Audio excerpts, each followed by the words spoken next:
Hello and welcome to Star Trek Story, Myth, and Arcs. We have a bunch of special guests today.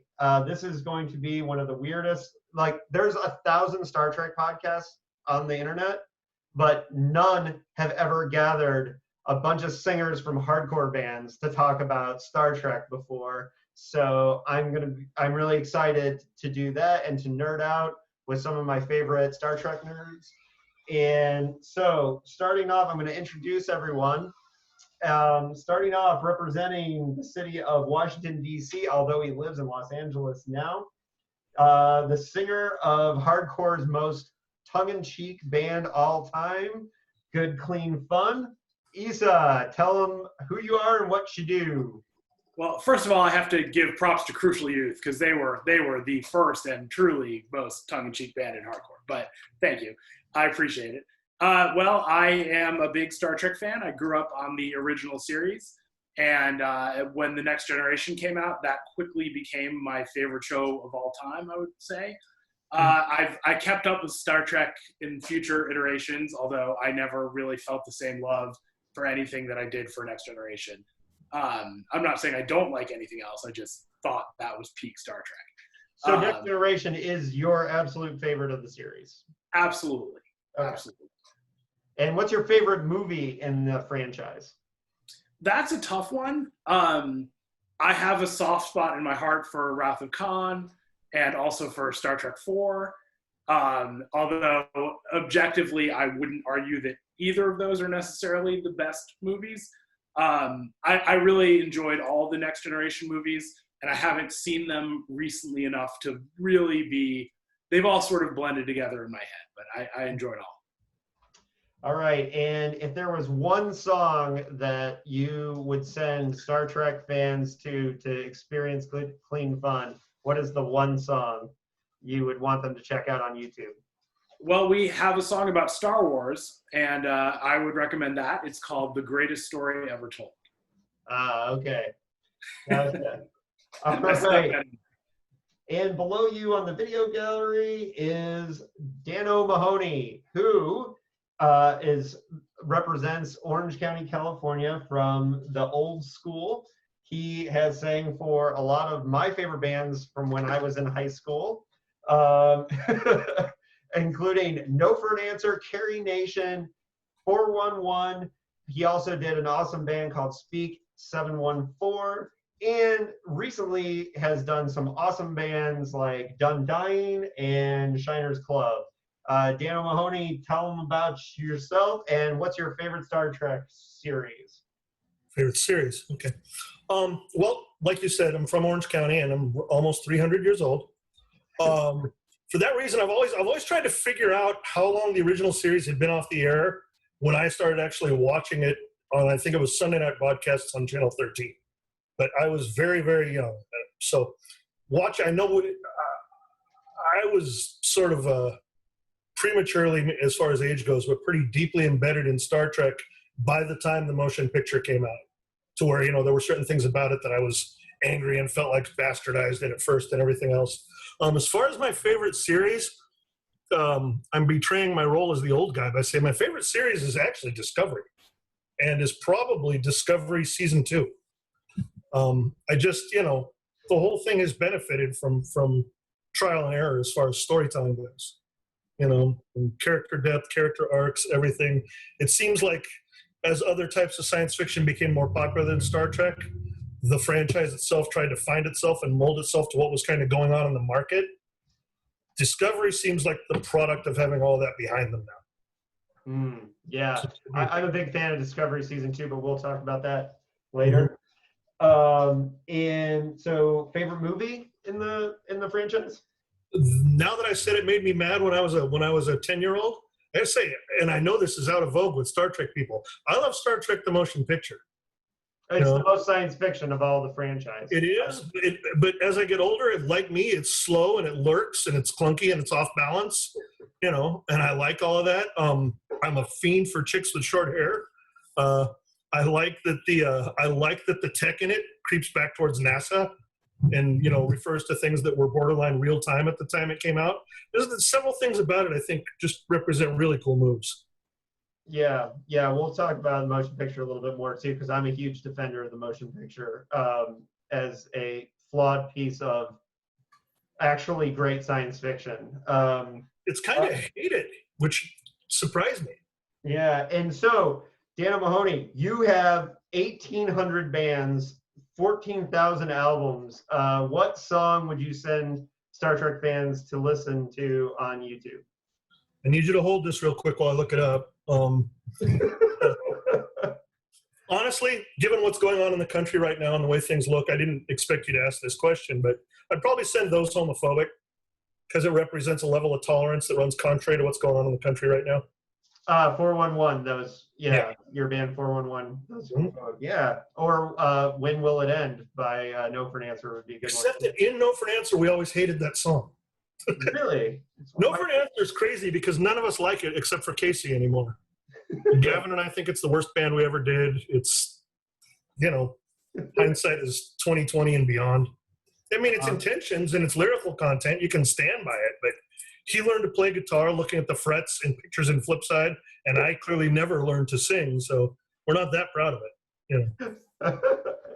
All right. To your right on the gallery view is my very, very good friend, Tom Ranger, representing Syracuse, New York. He is the vocalist of the New York hardcore, or Syracuse hardcore scene's most tongue-in-cheek band. Yeah, I can't confuse Syracuse and New York hardcore. I got to make sure I don't do that. He was the singer of Eternal Youth, which I highly recommend the split with Farthest Man. Those two songs Nice. were incredible. And the Farthest Man songs are really good too. You also sang for a band called Attitude, and you currently are in a band called Popular Music. Yeah. So, Tom Ranger, tell them how you got into Star Trek and what's your favorite series? Oh man, I got into Star Trek watching the original series. It was in syndication. I'd watch it every night after school, and then the same thing happened with Next Gen. I got into that, and I stayed pretty consistent until probably Enterprise came out. And then I kind of fell off for a little while. Everyone did. Yeah. So, like DS9 was like, I really love that show. Mm-hmm. And then to boldly sit where we never sit before maybe seemed like an antithesis to the other shows. So that one is kind of neck and neck. I may have to choose the original series though, if I had to pick a favorite. Okay, and I'm really excited to hear what your favorite Star Trek movie is, because I think I like them. I like them all. I haven't seen 5 in a long time. I know that's the one everyone dislikes, but I think if I had to choose to watch one, it would be Star Trek 4. I'll watch that one anytime. I don't know how you guys are cool with the whales, man. Dude. No, they saved the whales. Right. We got to watch the whale movie. What are you talking about?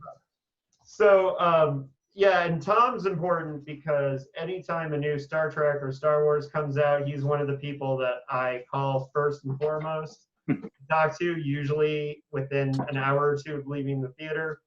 And I really miss, from when I lived in Syracuse, going to movies with Tom. So it's really exciting to have you here to talk about Star Trek movies, because we've done hours and hours of doing this. Yeah. It wasn't for a podcast. And below him is, one song for any of your bands that you would want everyone to check out, Tom. Popular Music has a song called Neo Wave that's about an interstellar siren, like you have like in ancient Greek times, and she lulls spaceships into crashing on asteroids and the rocks. So it's the most sci-fi song that we have. So if you ever check out our EP, we got that song on it. That sounds like a power metal song. It sounds like a Symphony X song, actually. Yeah. All right. Now, the person on this podcast that I've known the longest. And it should be noted that 27 years ago, the first time I talked to Ryan Downey on the phone, he called me and interrupted me watching Next Generation. So the very first time we ever talked, I'm going to let the rest of that story go, but we did talk about Star Trek that night. growing up 45 minutes from the home of Catherine Janeway, Ryan Downey. Indeed. Yes. Of course, I'm from Catherine Janeway's hometown. So Future hometown. future hometown. That's true. And but Ryan was the one-time vocalist of Clearsight, Hardball, and most notably the metalcore titans Burn It Down. And so lighting up the hardcore scene with Burn It Down. And they put out one of my favorite records of all time, Let the Dead Bury the Dead, which I actually have a tattoo on my arm that comes from that CD. And so that band is very important to me. That album is very important to me, but we don't need to go into that anymore. Just to thank Ryan for that. Ryan, how did you get into Star Trek, and what's your favorite series?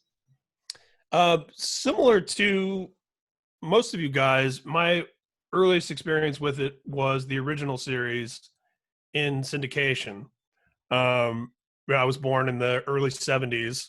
I have an older brother who's 5 years older than I am, and I remember him having a couple of the Mego Star Trek toys. And I vaguely remember the animated series, but it's those memories that are so early and fragmented that it's just like flashes of being aware of it being on TV. But throughout my childhood, the original series was a pretty consistent presence. It seemed like it was always on. It was always on during the day. It was always on after school. You could always find it. You could start to recite the episodes chapter and verse because you'd seen them so many times. And that had a huge effect on me and went a big way towards shaping my tastes and things that I would come to enjoy for the rest of my, throughout my life. Having said that, I also remember pretty vividly being enough of a Star Trek fan that when Next Generation premiered, that I was like geared up for it. Like I knew what night it was coming, what time it was going to be on, a little bit about, I knew it was set further in the future. I knew there was going to be a DeForest Kelley cameo. It's like as much as I could get pre-internet out of Starlog and every other, nerdy publication I could get my mitts on, I was aware. And I have vivid memories of sitting in front of the TV watching the pilot, Encounter at Fairpoint. Is that right? Yeah. And being super into it. But my entry point was definitely the syndicated version. God bless you, Lucille Ball and Desi Arnaz of the original series. I had intended to give props to Lucille Ball at some point today. You beat me to it. So favorite series overall, Ryan? It's tough. I'm with Tom where I want to say Deep Space Nine for a lot of different reasons. And and I love the idea that the expanded universe was coming to our heroes as opposed to our anti-heroes, as opposed to our heroes cruising around looking for them. And there are a lot of reasons to love Deep Space Nine, but I gotta go OG. Gun to my head, I gotta say original series, but it's really close. And if I were to recommend a Star Trek series to someone who has like a cursory knowledge, they know who like Captain Kirk and Spock are, they've never really done a deep dive on any show, Deep Space Nine's probably the show I would send them to first as the I'm gonna get them into this. But original series is the soft spot and the one that started it all, so I gotta go TOS. And favorite movie, Ryan? Wrath of Khan, hands down, easy answer. And I love Star Trek 4. I love 3. I mean, there's things that I like about all of the movies, even the bad ones. Even the Shatner, hey, it's my turn to direct, we're going to ride around on horses movie, as horrible as it is, I respect its ambition in that he was trying to go after the themes that he was sort of embracing and what he was trying to do. It's an interesting piece of pop culture trash, Star Trek 5. And it's interesting, Dan, you brought up the motion picture because I had really no relationship to it as a kid. I remember it kind of coming and going and having a sense that it wasn't very good.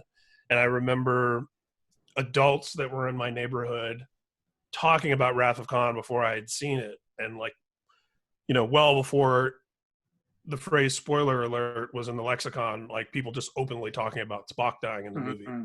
And me having been so immersed in the original series and being like, there's a movie and Spock dies in it. And it was sort of like I was only sort of vaguely familiar with the motion picture. So I grew up never having seen the motion picture and only knowing of it as something everyone hated, to where my expectations were so low that by the time I finally saw it, much like Dan and Dave, I have a different sort of appreciation for it. Not to the extent that I would say it's a good movie, but it's definitely a weird Star Trek movie. But this argument comes up with Star Wars all the time as well, or the DCEU or whatever. I appreciate about the motion picture that it was much more of a singular vision of like, here's a story we want to tell and here's how we're going to tell it, versus a movie by committee. So I always appreciate those weird blips in the radar. But it is hard to get past the uniforms. You just reminded me of my experience with the motion picture. I just realized the first time I saw it was when it came out on television. Yeah. And it was so boring. If you imagine that if you're going to say something about that movie, it's a little bit, let's say, slow. Imagine how slow it is with commercial breaks when you're a little kid watching it on TV. It was like 4 hours long. It had to be so hard for them to cut too, with like cliffhangers before the commercials, because there aren't any. It was on ABC after Monday Night Football once, right? This is probably around 80 or so, right? Monday Night Football gets over late. And I love that movie, and I don't know. I probably got to the use of the word V'ger and I was snoring. It was like with commercials and late night, it just didn't fly, but still. I saw it again years later, and it was much better without the commercials. Yeah, and we'll come back to the motion picture because I definitely want to talk about it some more. But and Ryan, one song to check out, and it better be Burn It Down. Normally, I would go immediately to the full length because that's the only thing I'm proud of that I think still holds up. But taking a page out of Dan's book, given the current situation in America and in the world, I would go Burn It Down, self-titled EP, Slave Identify, as that song is very specifically about white supremacy and the narrative of history and neocolonialism. And that was a big Fred Hampton phase for me when I was writing that song. So more so that the stuff on the full length is much more personal. So given what's going on right now, that's my political song that I would put out there. Yeah, the drum song, as a matter of fact, inside joke for Burn It Down Friends. Slave Identify is a great song. I definitely would recommend that. And it really shows off what you guys can do musically too. All right, so that's all the introductions. Now, the question that I'm going to pose to everybody is, and for those of you who are listening who are just Star Trek fans that don't know much about the hardcore music scene, I want to set that stage a little bit. All of us, the reason why we're all friends and know each other is because we were a part of the hardcore music scene, which is, punk rock, offshoot. And we all got into it before the internet. And so back before the internet, it was a much closer, tight-knit community, and people from other cities, they were in bands, they traded shows, traded tapes, bands went around. I'm wondering how much of the progressive attitude that hardcore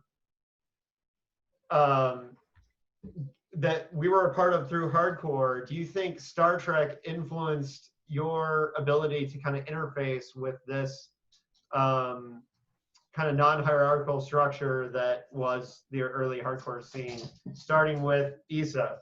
Do you have any feelings on that? I can't say that I connected Star Trek and hardcore really at any point. I mean, like, I've always been a science fiction nerd, and so thinking about the future in a positive way was I was always more of a Star Trek future nerd than like some of the more dystopian stuff that's more in vogue these days. But I always liked the positive future outlook, like the what the Federation stood for and that sort of thing, and how like there were so many great takes on society in the original series and in the Next Generation. Well, in all of them really, but like the capitalist who wakes up after being frozen and is like, where are my investments? And then finds out they don't have money anymore, and just the way there was so much positive that the Federation stood for and all that stuff. So that was very similar. I mean, I grew up in DC in the Reagan years in the punk rock movement. And so that was very, anti-Reagan, obviously, and a lot of liberal politics, as you can imagine. So in a way that sort of meshed, but the two never really, I don't know if I ever made a conscious connection between the two. Mm-hmm. So that was a terrible answer, and I'm sorry. Well, no, it's okay. I mean, I saw it a little bit just in the sense that, I think a lot of my progressive ideals from the very beginning were formed because I was watching these syndicated Star Treks at night. And so when you're seeing the story about the guy that's, the My Private Battlefield with the half black on one side, half white on the other, you're subconsciously as a kid, you're getting the message like, and even like if you take it to the hardcore scene and there's vegetarian veganism, you've got the Horta on Star Trek with the no kill eye and the big rock creature that they, that Spock is mind melding with. You're getting a lot of these messages early on. I personally, I think it made me more susceptible to these kinds of ideas and thinking differently when, the first time I heard punk rock. I don't know if anybody else has any thoughts on that, but but we can move on specifically to Star Trek and storytelling arcs. If nobody, well, I mean, it was funny when Issa said that was a terrible answer, right? Because it's identical to what I was going to say. Yeah. Well, and so I kind of want to flesh that out, which is just even if you just confine things to the bridge on the original series, right? It's presenting an unpopular and uncommon portrait of diversity to maybe, in our cases, minds that were too young to even pick up on it. But then we go forward into this scenario that we're creating, which is a hardcore community. And that's the standard we're trying to match, whether we realize it or not. Now, Star Trek might not be our only example when we're kids of it, but it's one of the strongest ones and one of the earliest ones. So it's, while it may not have been conscious, I think the influence is there. No, that's a great point. And for me personally, the stuff like having a black woman on the bridge and stuff, I watched the original series before I really knew what racism was exactly in America. Yeah. And one of my parents is black, one of them was white, and it had never occurred to me that the color of someone's skin should mean anything, which I realize is unusual in this country. But so like the episode where we were just talking about where the guy's, he's black on this side of his face and white on this side of his face. I couldn't really relate to that in any real way. It was just like, I obviously, as I've seen the episodes again, I've understood the context more. But yeah, no, I think all those messages definitely do set the stage for something. I mean, it's hard to, if the questions of Star Trek, like, is Data alive? Like, does his life matter and stuff like that? You can't really, obviously everyone who likes the show thinks that Data's life matters. You know what I mean? And so it's hard to think like, oh, I'm cool with a synthetic android, but I don't like gay people or something like that. You know what I mean? Like, yeah. These are universal things that Star Trek teaches. Yeah, and I know for myself, I took it really for granted, the politics of Star Trek, of being, well, that's just the way everybody is. Who doesn't think that way? Right. And then you get a bit older and interact with the world more, and you kind of learn the hard lesson that there are people who think that that's actually wrong. And that's kind of blows your mind.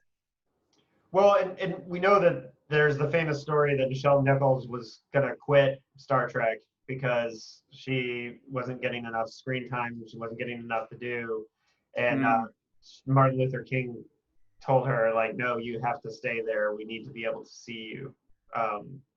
you know, and, you know, telling her that just being there on the bridge saying, hailing frequencies open, Captain, you know, which is, by the way, how this podcast starts, but whatever. Anyways, you know, she played a role there just by being there. And by the way, too, the backup doctor on Star Trek was black, too, Mabenga. We only saw him like in 2 episodes, but he was also, just to get super nerdy on everybody, but the backup doctor was, I never understood why he wasn't helping McCoy out more. And one of the Star Trek novels, I think they explained that he was doing research all the time, which is like, if I was McCoy, I'd be like, dude. You're like, damn it, you're a doctor, not a librarian. Man, the truth might have been uglier.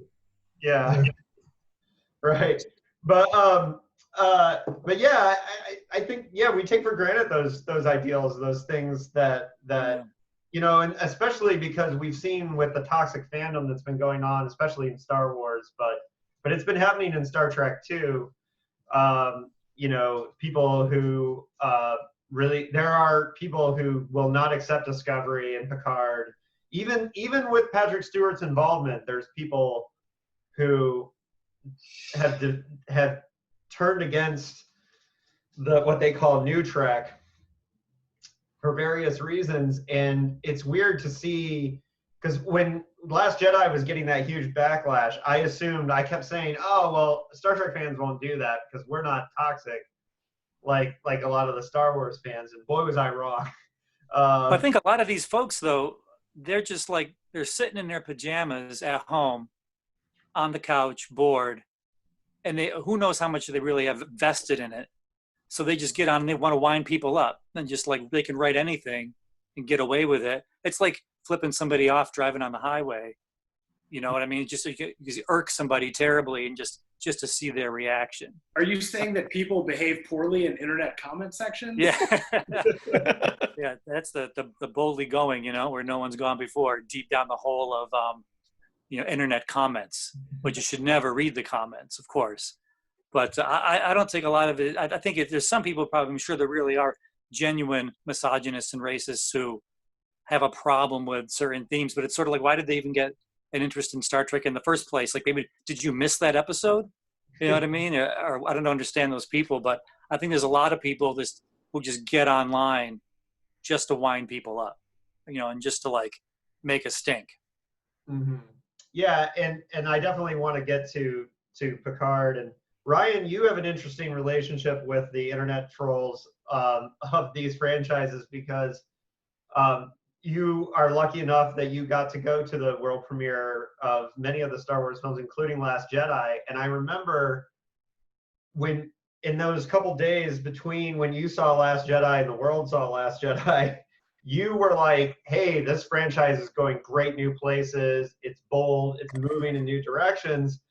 And yeah, boy, I am with you. I agree with that take. However, the world did not. Was that interesting to see that lag between?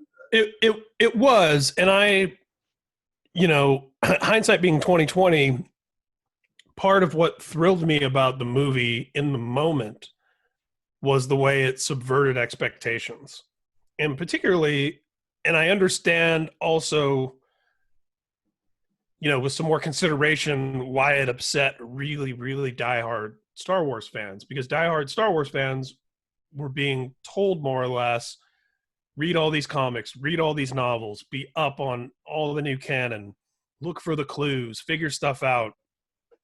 And I don't think Rian Johnson gave a shit.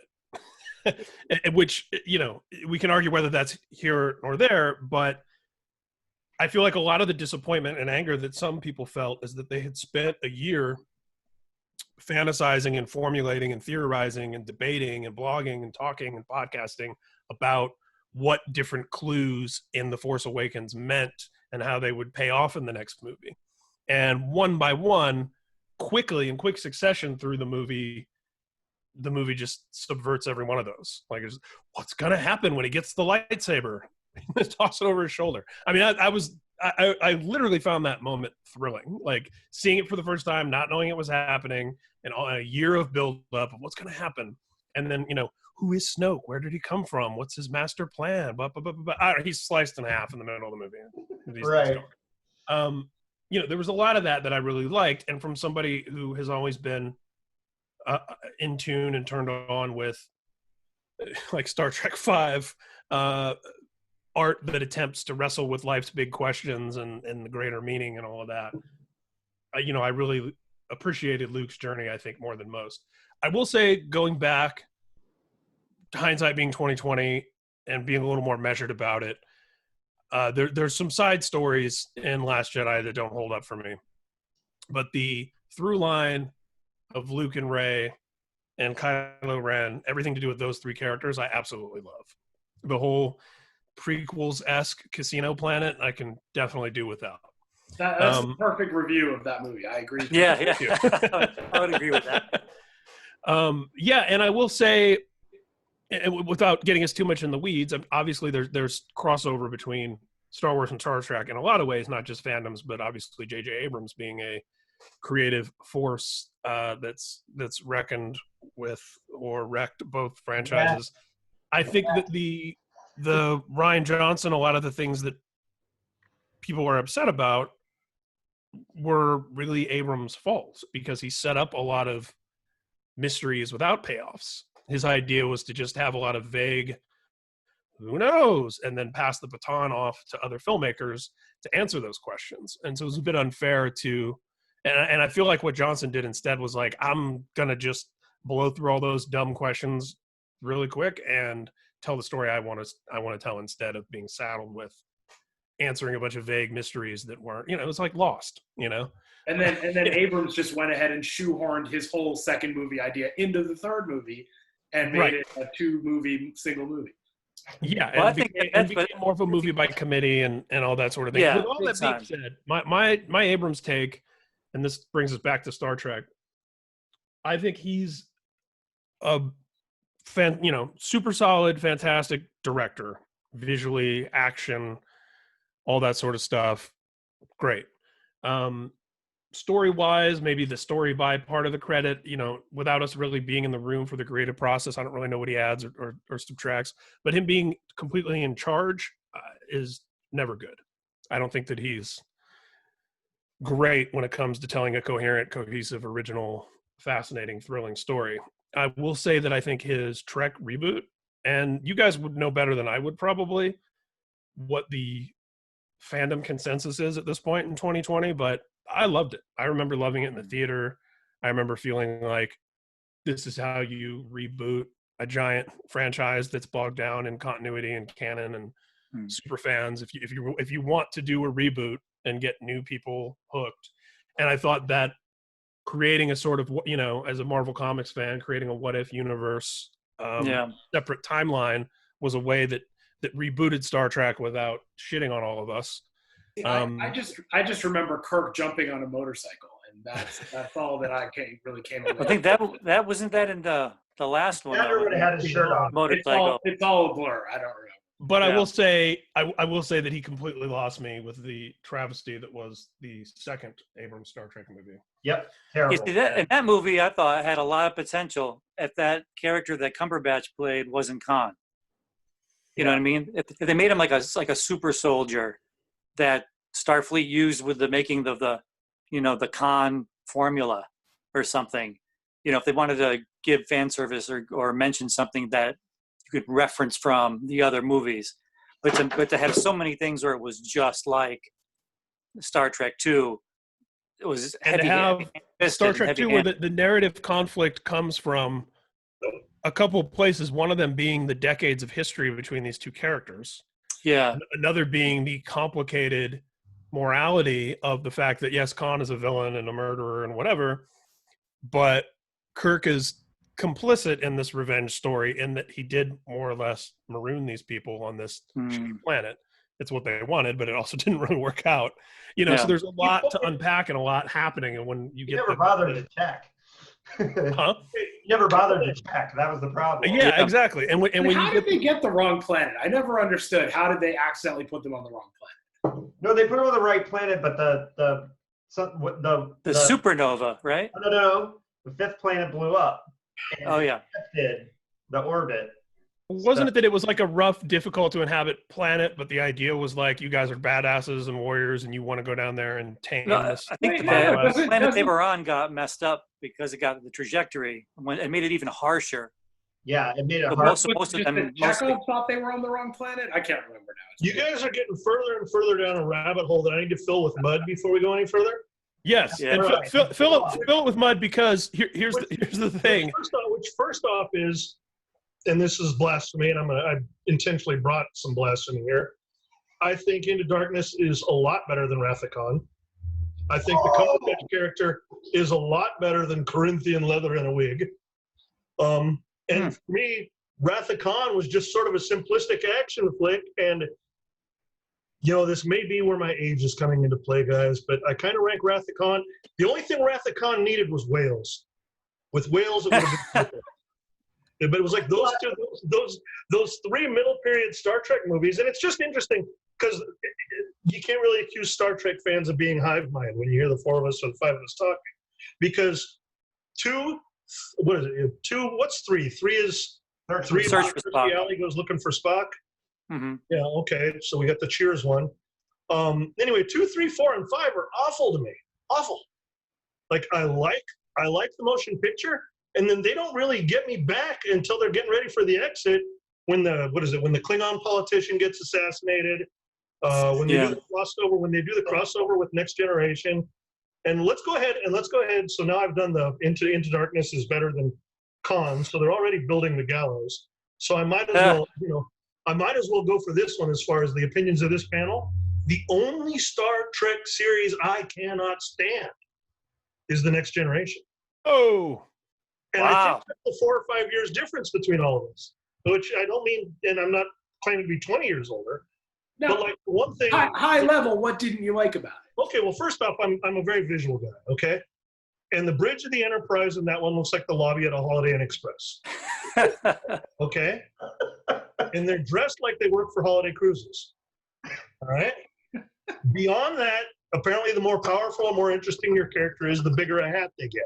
Yes, Guinan, yes, Q. Like, the aesthetics of that show just reek to me as so far off. It's like a learning video from the hospitality industry. It's not like science fiction to me. It's just, it never worked for me. So weird thing today, there was the SpaceX launch today with sending humans to the space station. The SpaceX capsule looks very cool. I wonder, like, if you compare, to me, the way the original series, the aesthetic of the original series, I thought that transitioned really well into the Next Generation. Like, it looked like this is what that technology would lead to 50 years in the future. To me, the same way the Apollo stuff led to the SpaceX capsule. it is irritating that every time they stood up, they had to straighten the onesie. Yeah, right. I kept waiting for Jordy to tell me my goddamn room was ready. That's all I hear. See, I guess I never looked at the bridge as with quite that critical of an eye. I just accepted it for what it looked like. A lot of earth stones, a big old counter that is nice and rounded so you can't set a drink Yeah. on. But what came first, the Holiday Inn Express or the bridge? Maybe was there some designer, looking at it and decided, I'm gonna go make the Holiday Inn look like the bridge of the Enterprise. I remember as a kid when I was reading everything I could about the shows, I remember reading that the bridge, that all the sets on Next Generation were built to 95% scale to make all of the actors appear bigger.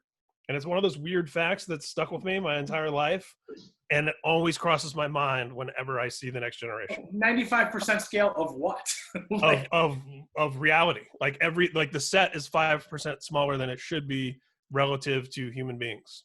Wow. It's like a decision made to make the actors look. I feel like casting is getting on the phone with somebody going, listen, I'm looking at this roster and we got a lot of little guys. Jonathan Frakes, Riker, he had to step over everything all the time. Like that's why he always sat down like that. Yeah, exactly, because he was so big. Now that you know that, you can't unsee it. I apologize. I want to put my perspective one thing further and say that I think this is that 4 or 5 years thing. You guys, everybody's here is nerded enough to have watched most of the documentaries that were available on in demand and stuff over the last 10 years, and Probably, yeah. right. And most people that were involved with the show even admit that the Next Generation came out the gates as a steaming log of shit, and did not find its footing script wise in terms of character development until a couple seasons in. Oh, yeah. Second season. The first season is rough, but the second season gets good. If you got a bad script, you can't make it work in any hotel lobby. Well, I would say that all the Berman era Star Trek shows took 3 seasons to get going. Deep Space Nine didn't really get great until season 3. Enterprise turns to pure shit, dude. Fonzie jumps the Zindi, man. Enterprise is bad the moment someone starts singing in your Trek theme. Yeah, That was the harbinger of doom. No Deep Space Nine Trek themes. Deep Space Nine definitely took a couple seasons to take off. Like, I think, even though I was surprised that a couple of you guys said that you liked it, it was like people came to them. I thought that was super boring. Pre-Defiant, it was kind of like a pretty lame show, I thought. It got better. It got more exciting towards the end, but I didn't like the space station everyone comes to us factor. My clearest memory of that show, though, is that Cisco was a really well-cast part. Yeah. Great. Well, Yeah. But I love the first Expensive for hire. episode when when he had to teach the aliens in the wormhole about what linear time was. Like, I thought that was the most interesting, and he used baseball as a metaphor for these aliens, so they've got to grasp something that they'd never been exposed to before. And I thought that was very quintessential of Star Trek. It's always the ideal human, goes out and educates the aliens about us using a very human thing. And it kind of goes back to all those kind of classic themes, at least as far as the first episode goes. I think that the Deep Space Nine first episode was great. The pilot was great, and one of the things that makes it so bold as an opener is that you have Cisco hating Jean-Luc Picard at the beginning. It's like you're taking your star from your last show and you're setting up your new show with this immediate conflict. Yeah. And it deepened the universe by having the Battle of Wolf 359 from Best of Both Worlds having this major impact on this other character who's basically lost his wife, has PTSD. And one of the reasons why Avery Brooks was so into the idea of doing Deep Space Nine is because they sold him on it's going to be a black man and his son at the core of the show, and it's going to be this father having to take his son to the frontier, basically. And Yeah. Deep Space Nine, well, a lot of it is like, yeah, they were on a space station, they were sitting there, but the idea was supposed to be that they're on the frontier and they're on the edge of this really intense conflict between the Cardassians and Bajorans. All good stuff. Personally, I think Deep Space Nine did get to be the best, but I don't hate Dano for your opinion. I think you're crazy on Into Darkness. But I do agree with you. Next Generation, I like Voyager even better than Next Generation, which people think I'm crazy for. Voyager a lot. Yeah, and I think Next Generation, the first season is terrible. I think the pilot was good, and then it was a mess. And then season 2 was during the writer's strike, so they actually did a flashback episode in season 2 of Next Generation. No shit, and they had a stuck in an elevator episode. Oh yeah, the bottle episodes. Yeah, and so Next Generation, part of the problem is all the characters were too goody two shoes, and that was the problem. Was Gene Roddenberry wanted everyone to be perfect, and one of the reasons why Roddenberry got kicked off Next Generation is because every time they wanted to introduce conflict, he would say, no, Starfleet's not like that. Our characters aren't like that. They're, because they'd say, well, we want Riker to want his own command. And he was like, no, that's not progressive thinking. He should be happy with his position where he's at. And they were like, we need conflict here, bud. Yeah, I think Roddenberry seemed to think that humanity was going to evolve much faster. Then again, I mean, how much farther into the future is it? You know what I mean? And Deep Space Nine was the first real step toward what we eventually got in Picard. because Deep Space Nine was that first like stepping away from Roddenberry wholly and going, here's a dirty, dark corner of the Star Trek universe, where people are down on their luck, where characters are flawed, where bad things happen. It's a little dystopian. It's a little more edgy and gritty than anything we had seen before. And without jumping too far ahead, I would argue that was refreshing at the time, and that, but I'm not particularly fond of where it led us. Yeah, that's what you guys don't like about Next Generation is what I loved about it. Like, I think like the idea of like, okay, you live in this society where we've solved all these problems with technology. We don't have to create all these like personality disorder issues to cause conflict. You know, we can have like this, you know, we can go do rescue missions and save people from their star going nova and stuff. And I thought that was cool. Well, it's great because you had the like the intrinsic issues of being a human being would come up again and again on Next Generation. And that's one of the things I really like about it, is they ask some like really deep questions, like you mentioned earlier, about is Data alive and things like that. Or that time when an earlier episode when Wesley fell on the grass and then they were going to put him to death, right? Because like if you break a law, you had to be put to death. And they asked some really good questions that had real world, you know, kind of connotations. And that's what I like so much in the first series, and I like so much in that. And you can also see that through DS9 and so on.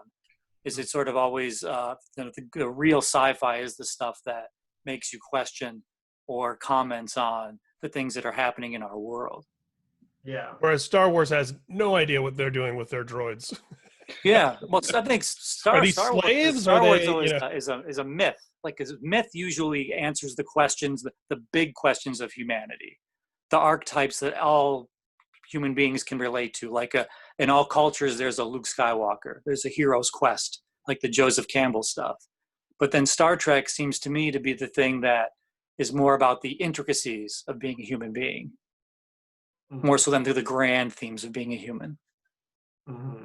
Well, and I think, you know, DS9 also, like they straight up had a war, you know, and put the Federation through a lot of the things that I'm sure Roddenberry would have like lost his mind if he saw some of the ways that DS9 went. However, I think that's, you know, one of the things that made it fresh and good. And Voyager, the problem that they had is that they had a great premise and they didn't pay it off, which is having the mixed crew with the stuck on the other side of the galaxy, and you have half the crew are Maquis and half are Starfleet, and they never really paid that off. Like everybody got along way too well too quickly. But I'm not complaining about Voyager because I definitely do like Voyager. I think it's underrated in a lot of ways. Although, you know, I mean, anything's better than Enterprise pretty much. But at this point, although I'll defend the Xindi season that I liked that I will defend. I think season 2 of Enterprise is the crime against humanity. And that's the one where the Vulcan woman found a reason to want to sleep with someone in every episode, and like they were just. Was that a thing? Did she sleep with a bunch of people that season? They did. I don't remember it. There were a lot of therapeutic back rubs. There were a lot of, after you go on this mission, you got to have a butter rub down. It was ridiculous. Yeah, it was very ridiculous. All of which I think you're just virtue signaling, pretending not to enjoy that. But anyway. No, anybody that knows me knows that I could not stand season 2 of Enterprise. That's the only season of Star Trek that while it was on the air, I stopped watching. And I only went back to Enterprise because a friend told me, he was like, yeah, you'll like season 3 of Enterprise because it's really dark and it's all one story. And that is the things that made season 3 of Enterprise work for me. They got wizards wearing wind chimes. They got these 2 guys in an aquarium. It's awesome. Yeah. But I will say, because I think the Enterprise season 1 has some okay moments, and then season 3 I liked. So I can get really into the weeds with that season 2 and 4 were the problem with Enterprise. Those were the messed up. I didn't even I'll realize. stop working cheap.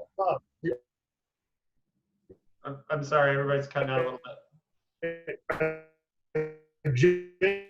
Episode, which is their, their Darkly episode.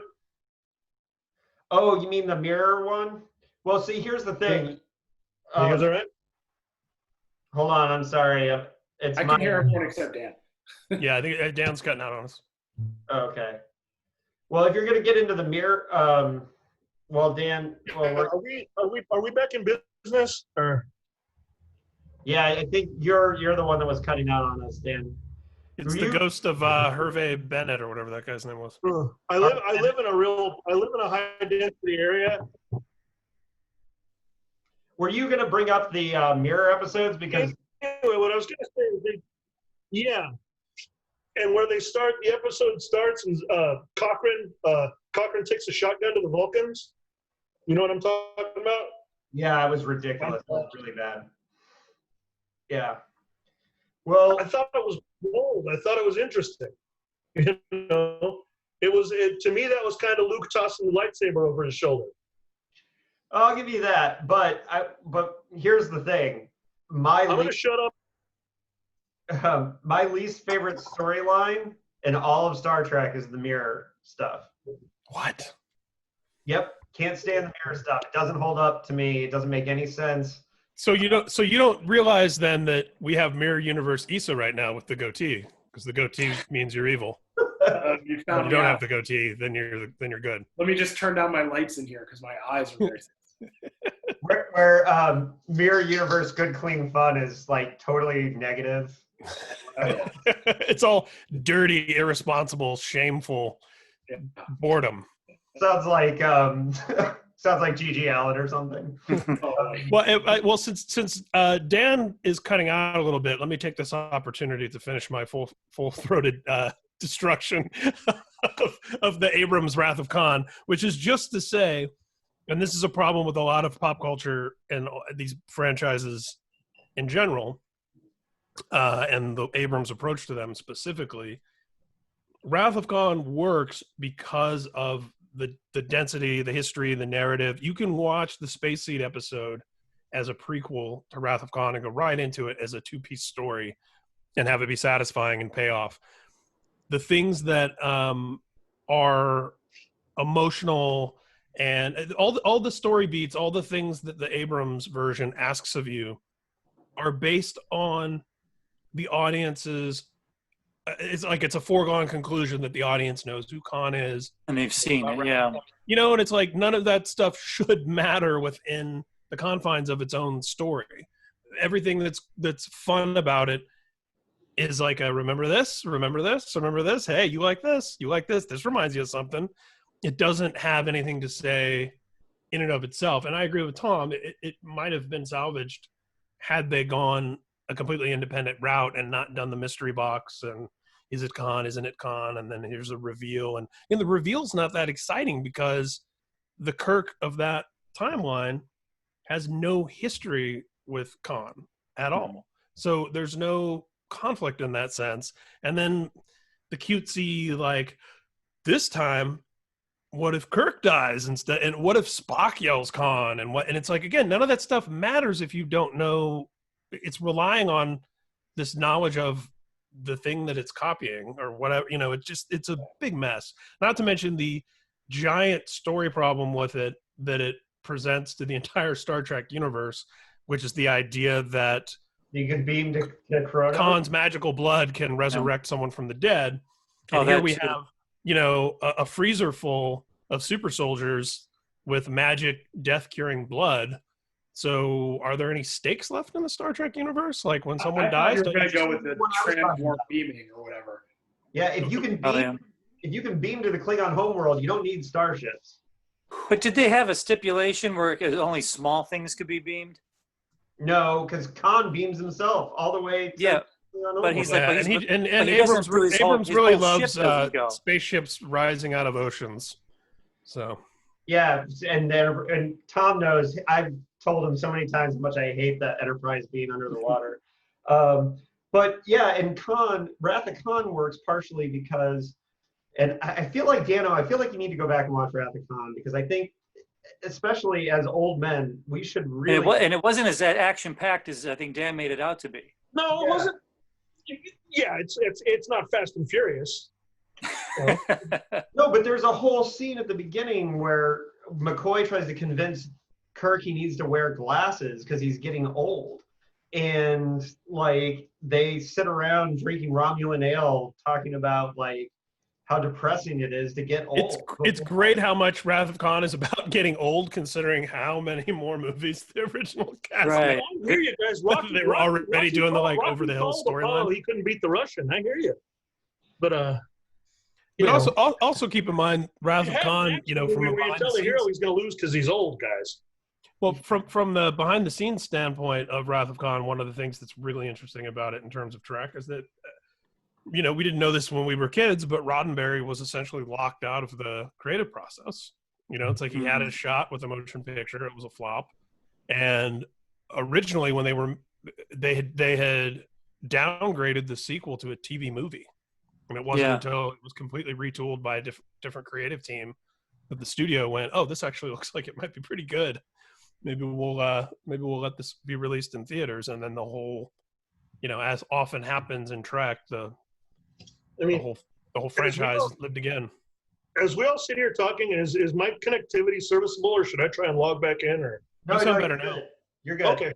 I should fall on my sword something that I'm observing as we talk here and we debate these different parts of the franchise, which is my problem with a lot of these, and I tend to be this way in life, is if the aesthetic of something loses me, I tend to be out on it. Like, I thought Khan looked like shit. I didn't think it was well presented. It was a very orange movie, you know. And it's a funny thing, you know. Whereas I like the look of Abrams' films, and I'm sitting here thinking to myself, this is a talk about the storytelling and about the implications of these stories. And sometimes I'm just telling you which I find more fun to look at. You know, and that's a guy who's probably better suited to being a graphic artist than a screenwriter talking. You know. Right. But that's certainly part of it. I mean, ideally it should present the whole package. So I think that's a valid a take as any. It's funny too to think about all the minutia that we can get into about canon and what's at the heart of these stories. When again, we were, all of us collectively were too young to have been part of these debates, but apparently people were mad that Kirstie Alley's Vulcan shed a tear. Oh, wow. At the end of Wrath of Khan. That was like a huge controversy in the fandom then. And, you know, people were upset. People were upset when to the point there was an article about Spock dying and they were getting death threats and hate mail. You know, because in pre-internet days, you could just do a set visit and write a story and give away the whole thing in the newspaper. And apparently it was like a big deal. Ryan, it's so much so to the point that they retconned Saavik to explain that her tears, claiming later that she was half Romulan. I didn't know that. Wow. Yeah. It was one of these things where when people complained about it so much, they were like, well, she's half Romulan. And that became part of the backstory, which was explored in comics and books and stuff like that. That was it. That was a Romulan tear from the Romulan side of her face. It probably was. That particular eye was the Romulan eye. Yeah. Well, I think that they had wanted eventually, and they also retconned out was originally she was supposed to have Spock's baby after Star Trek 3. Oh, wow. Whoa. And then Nimoy was like, no, that's creepy. Let's not do that. But I want to talk about motion picture for a little bit, and I want to talk about and my history with Star Trek, because I didn't go so much into for me as much because ideally people will be listening to the podcast will already know part of my story. But motion picture, when my family moved to Bloomington, Indiana, when I was a little kid. The first movie I saw in the theater in Bloomington was Star Trek: The Motion Picture. I dragged my sister. She hated me for it because she didn't like science fiction. And you imagine, I took her to the motion picture. Of course, as a kid, I was bored too, and I didn't get it. But what I think makes the motion picture, in hindsight, really amazing science fiction is the motion picture also has the most cosmic story. V'ger is such an unbelievably huge thing and threat that, and the Enterprise, when it goes in, it's so tiny, it's so small. One of the things that a lot of people don't notice is Kirk never puts on the shields or arms the phasers or anything. What's the fucking point? When he goes in there, he's not going to shoot anything. He's not going to go after anything. There's nothing to shoot. You know, it's like, here's this vast cosmic mystery, and we got to figure it out. And that's one of the things that I think, in hindsight, makes the motion picture an adult experience and very good. However, when you're a kid, like, you're like, I want to see the big space battle, right? Yeah, right. Yeah, it's more 2001, isn't it? Right. And yeah, and it does have more of that mystery. And I do love the whole thing of V'ger being the Voyager probe, having been spit out of a, you know. Spoiler alert, dude. Yeah. Don't spoil that 100-year-old movie. Right. That no one liked. And I do like the ending, and I do like that. Yes, it has pacing problems. It has the scene where they just look at the Enterprise for 15 minutes in a row, like, just to be like, hey, look, we spent a lot of money on this model. We're gonna get our money's worth. And there's all kinds of weirdness going on there. I love McCoy with a beard, by the way. McCoy was definitely out of Starfleet. I love the Kolinar Spock stuff. I think there's a lot of good stuff in motion picture. That being said, Wrath of Khan is my favorite, partially because what Ryan said, it pays off the relationships of all the characters. And I think, Dan, if you go back and watch it for the subtle moments, and Tom and I talked about this recently, Shatner. I've seen it many times, but okay, go ahead. Yeah, but Shatner is so good in Star Trek II and in Star Trek III. Yeah. He is at the top of his acting game in those movies. When the scene when they're in the Genesis cave and he's eating an apple and he knows they're just waiting for the Enterprise to get fixed and everybody else thinks they're going to die, and his son asks him, how did you beat the Kobayashi Maru? And he doesn't even look up. He doesn't even want to look at him. Like, he's so ashamed. This is his son he never met all these years, and he doesn't even want to look at him. It's great. That's great acting. And then, of course, when his son dies in Star Trek III, Tom and I talked about this. He wasn't supposed to fall out of the captain's chair. He just did and kept going. These are great moments when we really get to see Shatner, Nimoy, DeForest Kelley, the whole crew. Everybody is giving great moments. There's a great moments in Wrath of Khan when Sulu is just staring at Kirk when Scotty has the bloody crewman. Like, it's just great moments for everybody. And so I do really think Wrath of Khan gets that. And yes, it was depressing, but then you have the whales, and that was funny. And Spock gave a neck pinch to a punk rocker on a bus. Yeah. You know? It's got the best dialogue. I love the part where he's walking down the hallway when they're trying to rescue Chekhov, and there's the little old lady, and Dr. McCoy says, what's your problem or whatever? And she's like, oh, I'm here for dialysis. And he's like, what is this, the Dark Ages? And he gives her the pill. And then later on, they're trying to escape, and then they see her wheeling her down the hall, and she's all not dialysis. She's just like all waving her arms, and she's happy, and oh, thank you. You know, it's one of the best parts. Well, and one of the okay, well, I'll take this one. So one of my favorite time travel joke moments is the transparent aluminum. Like, I thought that was one of the really good ones. Like that and Bill and Ted's Adventure, where they have to get Ted's dad's keys, but the keys have been missing for a few days, so they have to go back in time to before they're missing. Like, those are just really cute time travel moments in movies. Yeah, big time. Well, and Voyage Home, by the way, being in the mid '80s, the fish out of water comedy was in the mid '80s. The fish out of water comedy was everything. So yeah, big time. It was a smart move for everyone involved, and Nimoy directed 3 and 4, and I think he did a great job. Unfortunately, with Shatner, I can't go with you, Downey, on 5. It hurts my brain too much. What can't you go with? 5 is terrible. Let me make sure I say that for the record. Okay. Okay, good. I'm just saying I appreciate its weird terribleness. Yeah, I did like seeing them camping, and even if they sang "Row, row, row your boat," I still liked seeing them camp. But It definitely just feels like Shatner fucking around and being like, well, it definitely feels like he got to direct them. I want to direct one. It just feels like that's the whole point of that movie. Isn't Rura Pente in 5? no, that's 6. Okay. Yeah, So they got some mileage out of that. They kept going back to that in the Michael Dorn era. yeah, they could. So let's talk about modern Trek.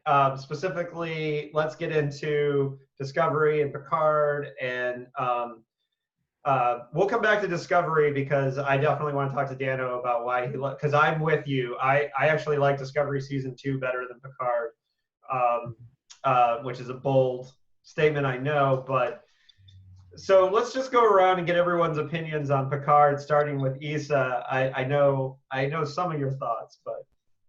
Well, I'm so glad you picked me to go first because I can't wait to talk about this. So I just want to, as we said, Next Generation was my favorite.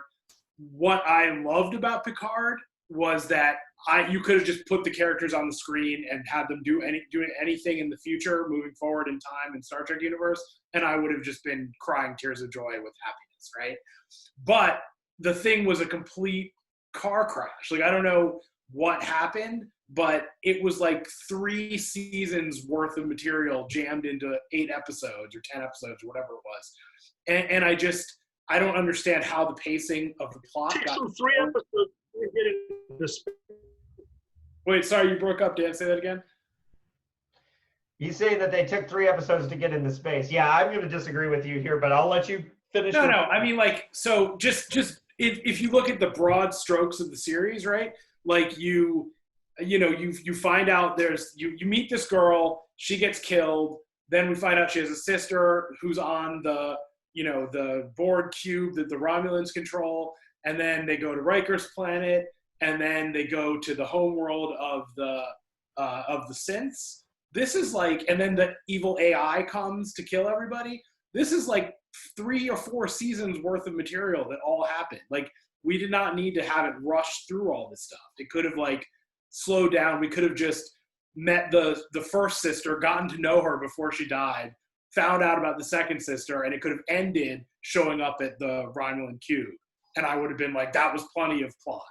Well, that was my main complaint. Keep in mind the production reality was when they had started this, Patrick Stewart only agreed to do 1 season. Well, okay, fair enough. And 5 episodes in, they had to move things around because he was like, I'm having fun, I want to do more. All right, well, you explain to me why they had an elf warrior show up and be part of the movie. I loved Elnor. I really liked Elnor. I mean, I did not like him, but he didn't have a part. You know what I mean? Like, they just shoehorned him in. Like, no, I disagree. Elnor was a part of the heart of Picard. Like, he was some kind of the emotional. Like, he was like a son that Picard didn't. Yeah, no, I get it, but I'm saying they could have developed that relationship over an entire series, the entire season. I actually thought that they did a good. I loved the episode where he met Elnor, and actually, Tom and I were talking about this before we started recording, but Elnor breaking down at the end of the series just gutted me. Both times I watched it, I got a little weepy-eyed when he broke down at the end. And partially, I loved Elnor because he was a badass warrior, but he was a total child who had never been out of the sanctuary where he lived his whole life. And so he was terrified of things. I really liked that character. That he was like... I just want to explain a little more. It's not that I didn't like the character. It's just that they didn't take the time to introduce any of the characters properly. It was all like the villains were straight up like, in this scene, I'm going to twirl my mustache for a while, Like it was so cardboard cutout villain characters that it was kind of ridiculous. I don't know. I felt like they could have just slowed down and it would have been 10 times better and it would have had more stakes. Okay. Well, I accept your opinion. I disagree with it. But Dano, do you want to tell us what you thought about Picard? I know a little bit about what you thought too.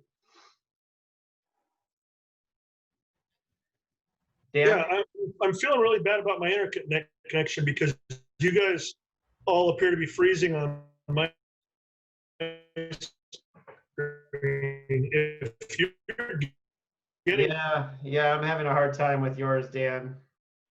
I honestly don't know if you can hear me or not. All right, go. I think it's going. Okay. My big problem with what Issa just put out there was he's saying they crammed too much into one season, right? Well, in the original series and you're talking about an arc that could have been spread over several series. In the original, which was episodic television, much less than it was a serial, you kind of look at Picard as a serial, but was episodic television, they would kill whole arcs in single episodes. Picard takes 3 episodes to even get into space, right? So I would argue that it fits far less into its number of episodes than almost any other iteration of television Star Trek. So I guess what I'm saying is I think reality is the exact opposite of what you said. But I know that this is all subjective. No, of course, but I feel like it's not even about necessarily what. It's not that too much happens in each particular episode. It's just that they, when you describe the plot of the series, you'd think they'd spend more than the time they did on each issue. You know, it was. I just felt it was very rushed. I mean, a lot of it was. You're right. It did take a while to get off into space and stuff, but it seemed like I had the same complaint about Rise of Skywalker, where it was just like so many things happened that didn't really need to happen, and they could have just spaced it out into. I don't want to say into 2 movies and get confused in Star Wars land, but you know, I feel like there were so many spots in Picard that could have been a really powerful ending that were early in the series. And they could have fleshed out more. That's all I'm saying. Maybe I should have thought it through a little more specifically. But just like, you know, at the beginning when I listed out all the major events, those are all a lot of events. I was poking fun when I said you're wrong, but it's an interesting observation because to me it's some of the slowest moving Trek there is. Really? And in terms of character development, you know, you're talking about the villains. I mean, original Trek painted the Riddler 2 different colors and basically called him a theme. You know, like it's to me, it's pretty heady Star Trek. But you know, this is obviously all subjective. Mm-hmm. Yeah, I'm with Dano on that. Tom, your feelings on Picard in general? Before Tom, sorry to interrupt, but I just got to jump in and say how much I love the Riddler painted 2 different colors. Totally. I like Picard. I thought Picard was the pacing was fine. I felt like I got to know the characters and care about them. I felt there was enough time for that to happen. The thing that struck me the most and why I really enjoyed it is I felt like the emotional heart was there on the sleeve of the show. Even in the very first episode when Picard sits on the bench with the android girl and tells her how much that she means to him and why, even though he just recently met her. And I thought that was really, really strong. And it was almost like not like a tear-jerking scene, but that was a real emotional heart of it. And once that was established, I cared so much about what he wanted to do and why he wanted to do it. And then for every character that they introduced, I felt there was definitely a connection between them and Picard. As far as some of the big set pieces, like when 7 of 9 becomes a Borg queen, you know, or things like that. Like that would be an amazing cliffhanger for the end of the series going into the next one. But I felt that all the moments were earned moments, and I felt that it moved at a pace where I was able to follow everything. There were questions, and then there were payoffs. And when it culminated in the very end, I thought that everything was I had maybe like one nitpick, you know, if I had to nitpick. Most everything I just sort of accepted, you know, for that being what it was, and it was all earned to me. It was all worth it. So the 7 or 9 becoming the Borg queen is a perfect example of what I'm talking about. Like there's a scene, and for like 2 seconds they discuss it, and she says, I don't know if I can take away their individuality. I might not want to give it up. And then she's like, okay, we'll just do it. And then that was it. It was just like, that could have been like an episode's long arc, you know, but it was like, 2 throwaway lines, and that I felt like the whole thing was like that. Like I loved it. I mean, it was great, Yeah. and I loved seeing Picard, but I really felt it was super rushed. Now, see, to me, think of something that's rushed, like the last season of Game of Thrones, where like if Game of Thrones, it wasn't that rushed. I mean, like Game of Thrones needed like another season before this one to earn everything. But for me, with Picard, what makes the difference is with, say, Game of Thrones, when Daenerys breaks bad out of the blue, you're like, yeah, that wasn't very earned. But for me in Picard, everything that happened emotionally, everything that happened, like when the doctor betrays the party and murders what's his face, Maddox or whatever, things like that. All felt like everything was like, okay, that makes sense. I get that. I understand that.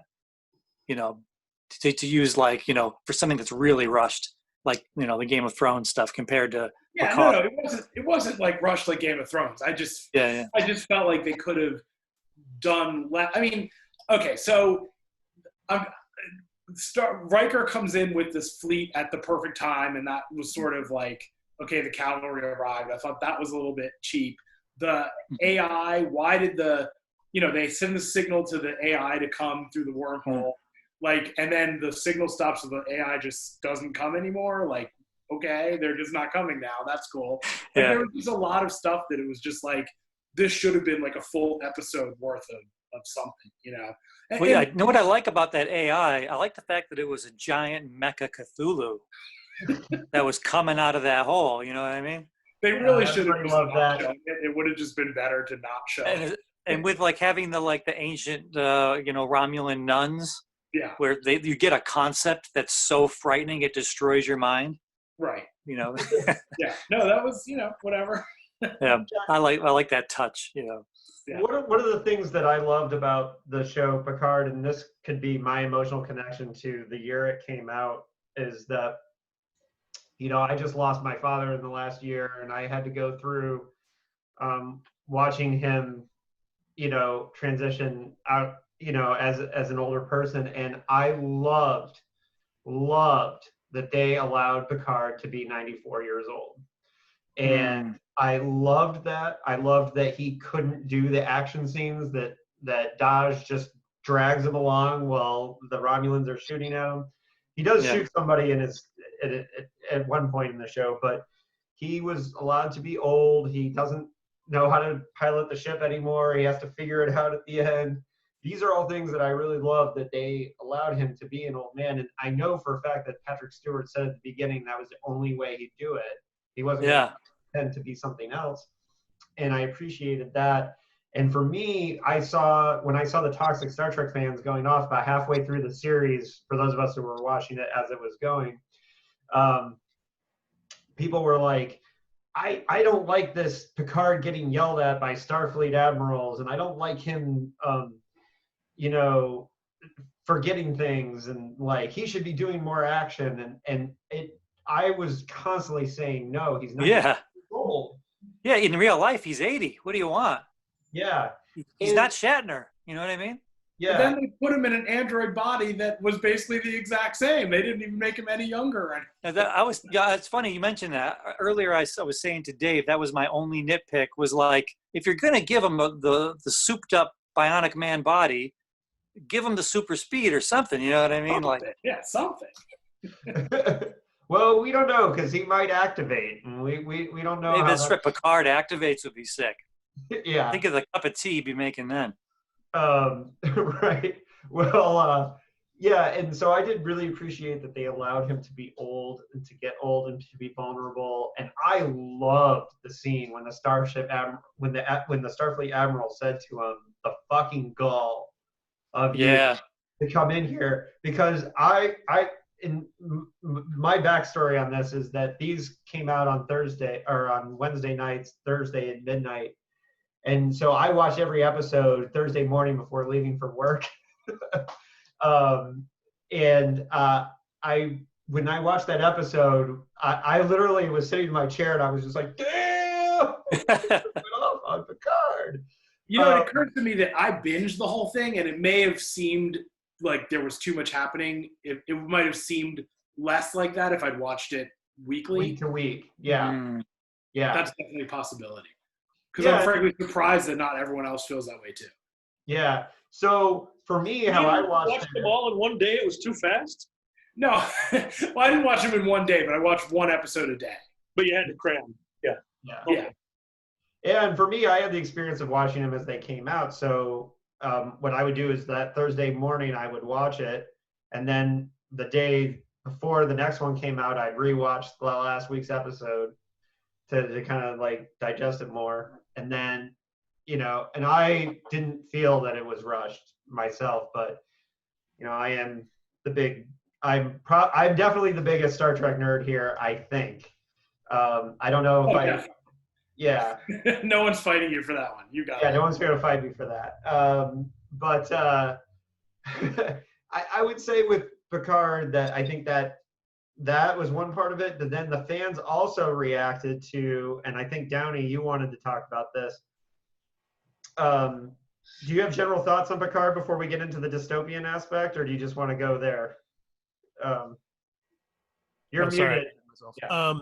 I have a lot of thoughts on Picard, and I think I may differ from everyone in a lot of significant ways. I want to say before the thought escapes me, Issa, you mentioned Rise of Skywalker. The biggest problem with Rise of Skywalker, there's so many problems with it. I mean, it's virtually unwatchable garbage. But the biggest problem with it is that, you know, there's the storytelling thing about, you know, the two most important words are therefore and but. You guys have probably all heard that before, right? When you're telling a story, you need these moments of like, well, therefore, and the moments of but. And Rise of Skywalker is the classic example of a story that's just and then they go here, and then they go here, and then this, and then this, and then this. There's no therefore or but in that movie anywhere, and it's atrocious.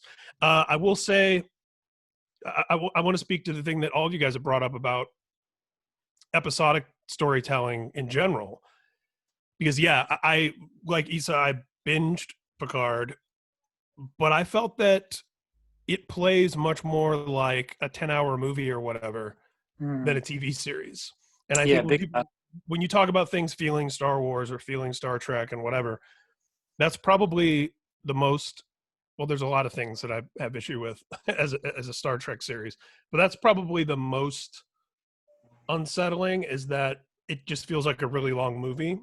And I think, you know, with a lot of genre shows, there's always this idea, you know, the X-Files did the Monster of the Week, and then they did the Monster of the Week mythology episode. Buffy the Vampire Slayer did that. You know, there's a lot of genre shows that do well with telling a continuing story, but also giving you satisfying episodes. I would say Mandalorian season 1 is a good example of that. You know, there's a couple of, I mean, that, I know some fans, it was their least favorite episode, but the episode where they're on a planet helping the villagers against the raiders is like a classic to me. That could be any sci-fi series. It didn't have to be a Star Wars episode. It could have been anything. And it was just a Star Wars drag. But that you could have that, like, it still drove the narrative of the whole season forward, but was also an episode you can watch from start to finish. I don't feel that the Picard series had that. I don't feel that there was any one singular episode that's like, what a great episode. Like, it just felt like a long unfolding story. I will say one thing I agree with everybody about is, much like Force Awakens and seeing Han Solo and Chewbacca, I love this cast. I love these characters. I'm excited to turn anything on and see Jean-Luc Picard and see Data and see Riker. And, you know, I will never take that away from the show. And I'm glad that the show was made and exists for that reason. And I will also agree that I absolutely love the choice to let Patrick Stewart be old. And, you know, everything, you said it better than I could, Dave. So I'll just leave it there. But I love that storytelling choice that they didn't give us a bunch of, 100-year-old man punching people out and being an expert at everything. With all of that being said, I have to agree with the sentiment that I've encountered a bit online since reading up on it a little bit more, and I actually even made some notes. Sorry, hang on one second, guys. Somebody's at my door. Let somebody else take over. I'll jump back in and talk about Picard more. So one of the things that I really liked about it that I think just made me so happy was that they moved forward in the timeline. Like maybe it's just a pet peeve of mine, but I hate prequels. I hate alternate timelines. I want to see what happens in the future. What I liked about Next Generation was that it was like, hey, this is what happened after Kirk and Spock went around the galaxy, you know? And, you know, obviously other series did that except for Enterprise. And Discovery also went back in time. And Discovery is going into the future now. So yeah, exactly. Now Discovery's in the future, which gives me hope for how the next season will be. But I love that Picard was just like moving forward in time. Nothing fancy, no tricks, just this is what happens next. And that was that, you know, like, I mean, as much as I'm saying I feel like it was rushed and all that stuff, I like almost cried seeing the characters. Like I was very excited to see, you know, even the super cheesy Riker and Deanna Troi thing. I loved it. You know what I mean? Like I just love seeing those characters on the screen. So, you know. yeah. It's great. You feel like you meet them again. Yeah, totally. Yeah, big time. Oh, you definitely feel like the same kind of feeling you had when you reunite with a friend after 15 years. Yeah. Or something, when they see Jean-Luc, you know, walk on, and you know, and that was cool. And I definitely, and I told Tom, like, the whole season was worth it for me to see Riker say to him, like, what did I tell you? And Picard says, that I would be ass deep in Romulans for the rest of my life. The fact that we got to see Picard say ass deep in Romulans was a moment that I was all there for. And I definitely, I think that there's you know, I don't know. I understand. I wanted to see Trek moving forward too. I was tired of the prequels. I can live with, you know, Discovery had a cute way to get out of it. That is a spoiler for the end of season 2, which I know, Tom, you haven't watched yet. And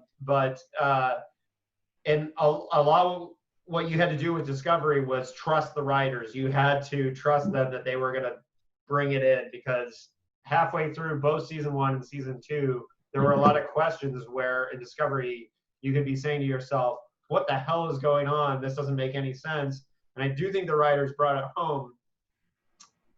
And but I do think that Picard, I think you guys who binge watched it probably did get more of that movie feeling. I do think there was an episodic feel to some of it that when you binge it, you're missing, because they did go to the Bangkok type planet, to Free Cloud. That's kind of a one-off episode. There's also the episode where he meets Elnor. It builds into the plot, but going onto that planet with the Romulan refugees is totally different from the tone of the rest of the series. Yeah, but it wasn't episodic in the sense that nothing happened that was self-contained. You know, it only was True. part of the longer story. True, but and I did really appreciate, especially on Free Cloud, we got that backstory with Rafi and her son. That was good stuff. And you know, I could get into nitpicks too, because I hated the mind meld that the android did, a mind meld. Yeah, how did the android do a mind meld? I was a little confused on that. That hurt. And then the fact that Starfleet apparently only has one style of ship left at the end when Riker shows up. That's just lazy special effects. No, that was the newest and fastest and most powerful ship. They just had a bunch of those, you know. Yeah. They were the only ones. But I was saying, I thought those were the warships, perhaps.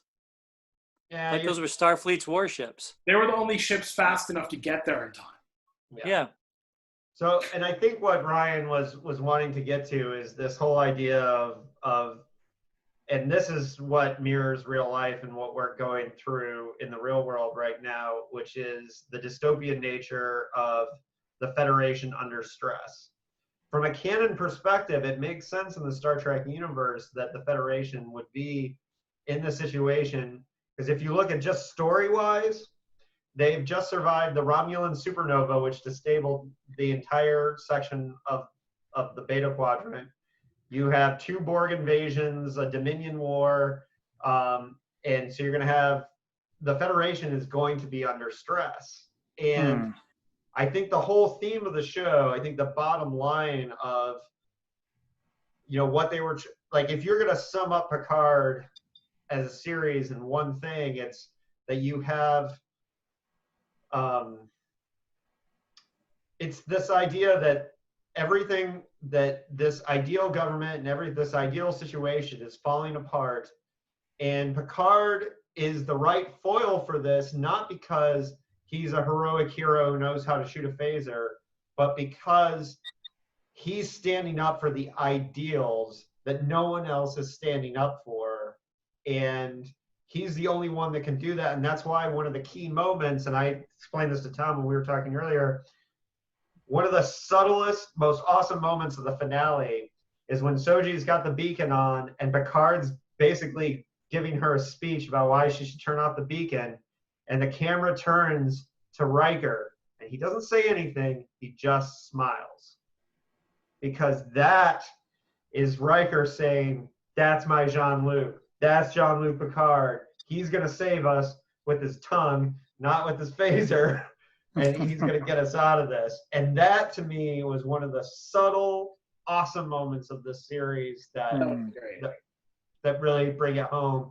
And yeah, I had problems with it. The exposition at the beginning of the series was terrible. There was a lot of explaining stuff to people that they would already know. Like, I don't need to tell a reporter that there was a giant attack on Mars, but I need to tell the audience that, right?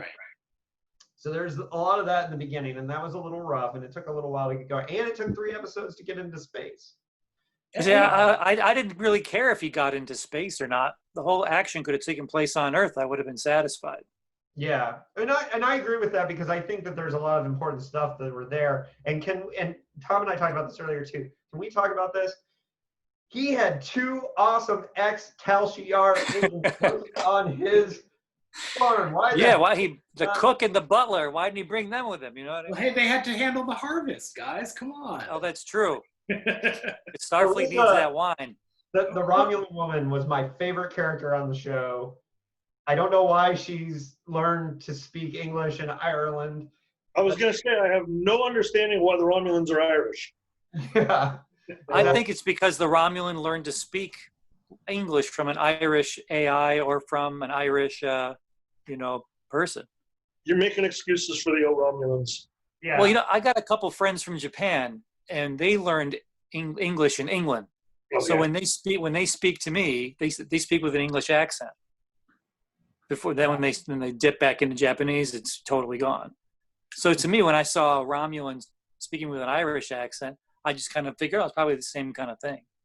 Right. I knew a guy who learned English watching The Wild World of Sports, and he us out. Oh, is that Ferris Bueller? Yeah. Better off dead. Better off dead. Okay. All right, Downey, are you ready to jump back in? Kinda. I might need to take a breath. A palm tree behind my building is on fire. Oh, awesome. That was someone next door, letting me know that my house might burn down. Okay. It is very close, but the fire department's here and moseying their way as cops and firemen like to do, lackadaisically putting it out. But it was crazy. It's a good analogy for the Federation during Picard. I was just going to say. I didn't buy that the Federation wouldn't rescue the Romulans. Like, there's so many. Federation's all about rescue missions. That part rubbed me the wrong way. Okay, so I missed stuff, but it sounds like, Issa, early on in the conversation, you mentioned the utopian vision of Star Trek, of this future where a lot of our petty problems are solved and we're able to go out and explore and share our human understanding with civilizations who are often dealing with a lot of the same kind of conflicts we used to deal with. And and the Roddenberry idea that there wasn't much conflict on board, that the conflicts came from the outside. And, there's a million directions we could go with that. I am with the part of the fandom that feels that Picard, while it's, it's well made. It looks fine visually. I love these characters. I love these actors. There's some cool action set pieces. This is so wildly un-Trek to me. And I say this as somebody who loves the Battlestar Galactica reimagining, probably in my top 10 shows of all time. I love a lot of dystopian, post-apocalyptic science fiction. I love allegories to the current times and troubles and all of these things. And I think Trek has done that really well, going all the way back to the beginning. But this show feels so now. It's so action, stunts. It's so conflict, that modern day conflict. I don't know. It's not that any of these things are bad. And obviously as someone who loves The Last Jedi, I don't think subverting expectations or messing with the formula, like I said, Deep Space Nine is a very, very close second for me as my favorite Trek series of all time. And that was certainly the first step towards the Abrams kind of universe that we have now.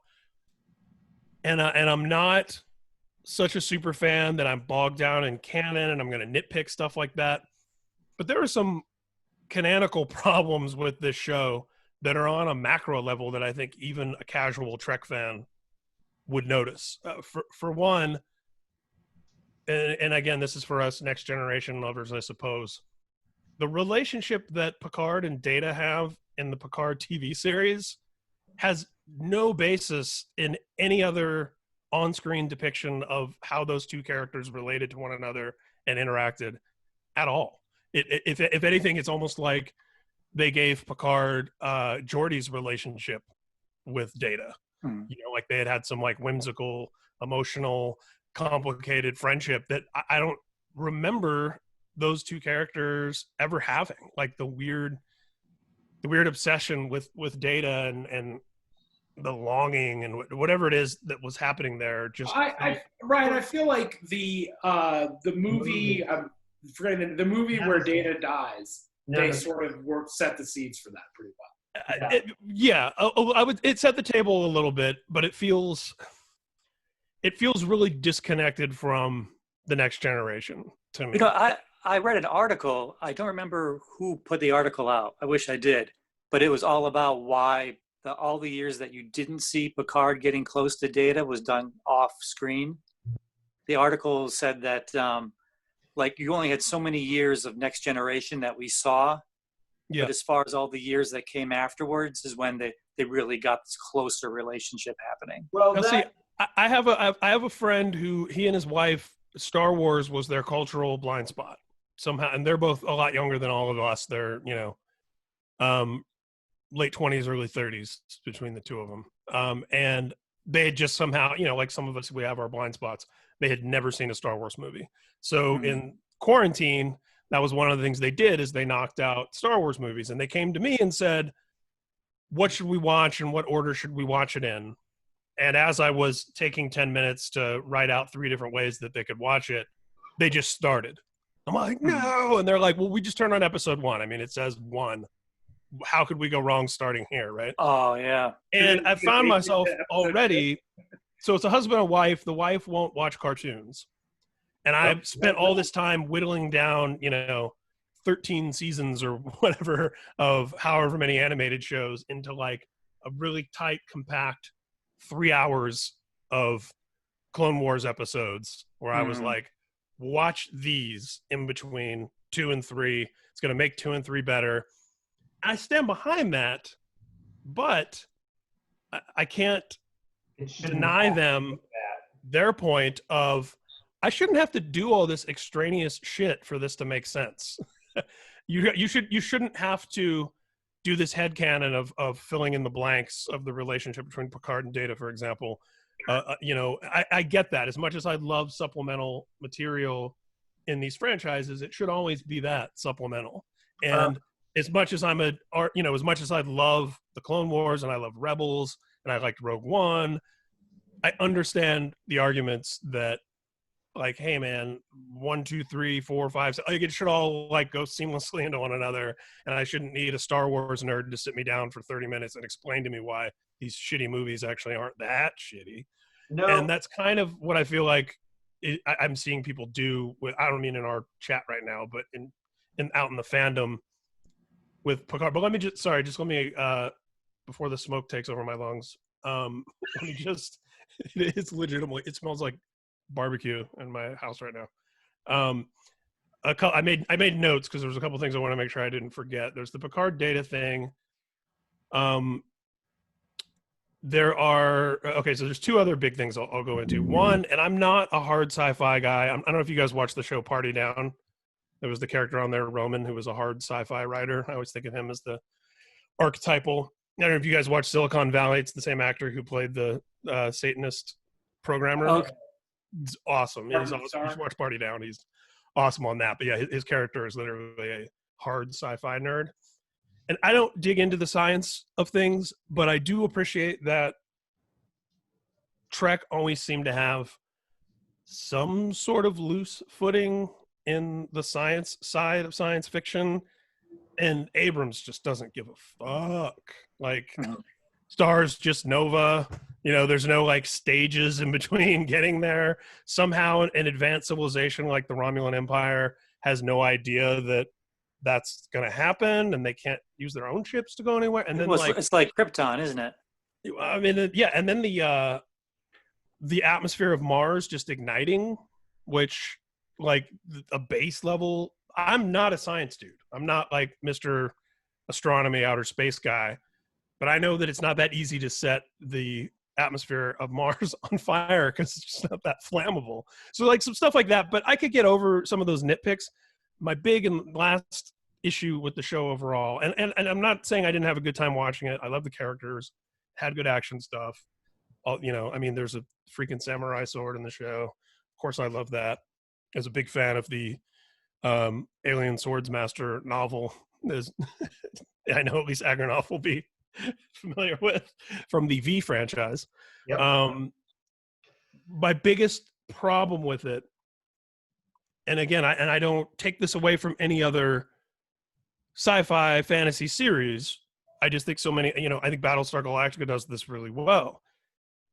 What's unique and special about Trek, what makes it Trek and not other sci-fi, is that hopeful, optimistic, utopian vision of the future of humankind and our relationship with one another, and that the problems, the escapist aspect of it is that a lot of these base problems that we still struggle with are fixed, and then we can just enjoy these like more fantastical tales because all that stuff's been solved.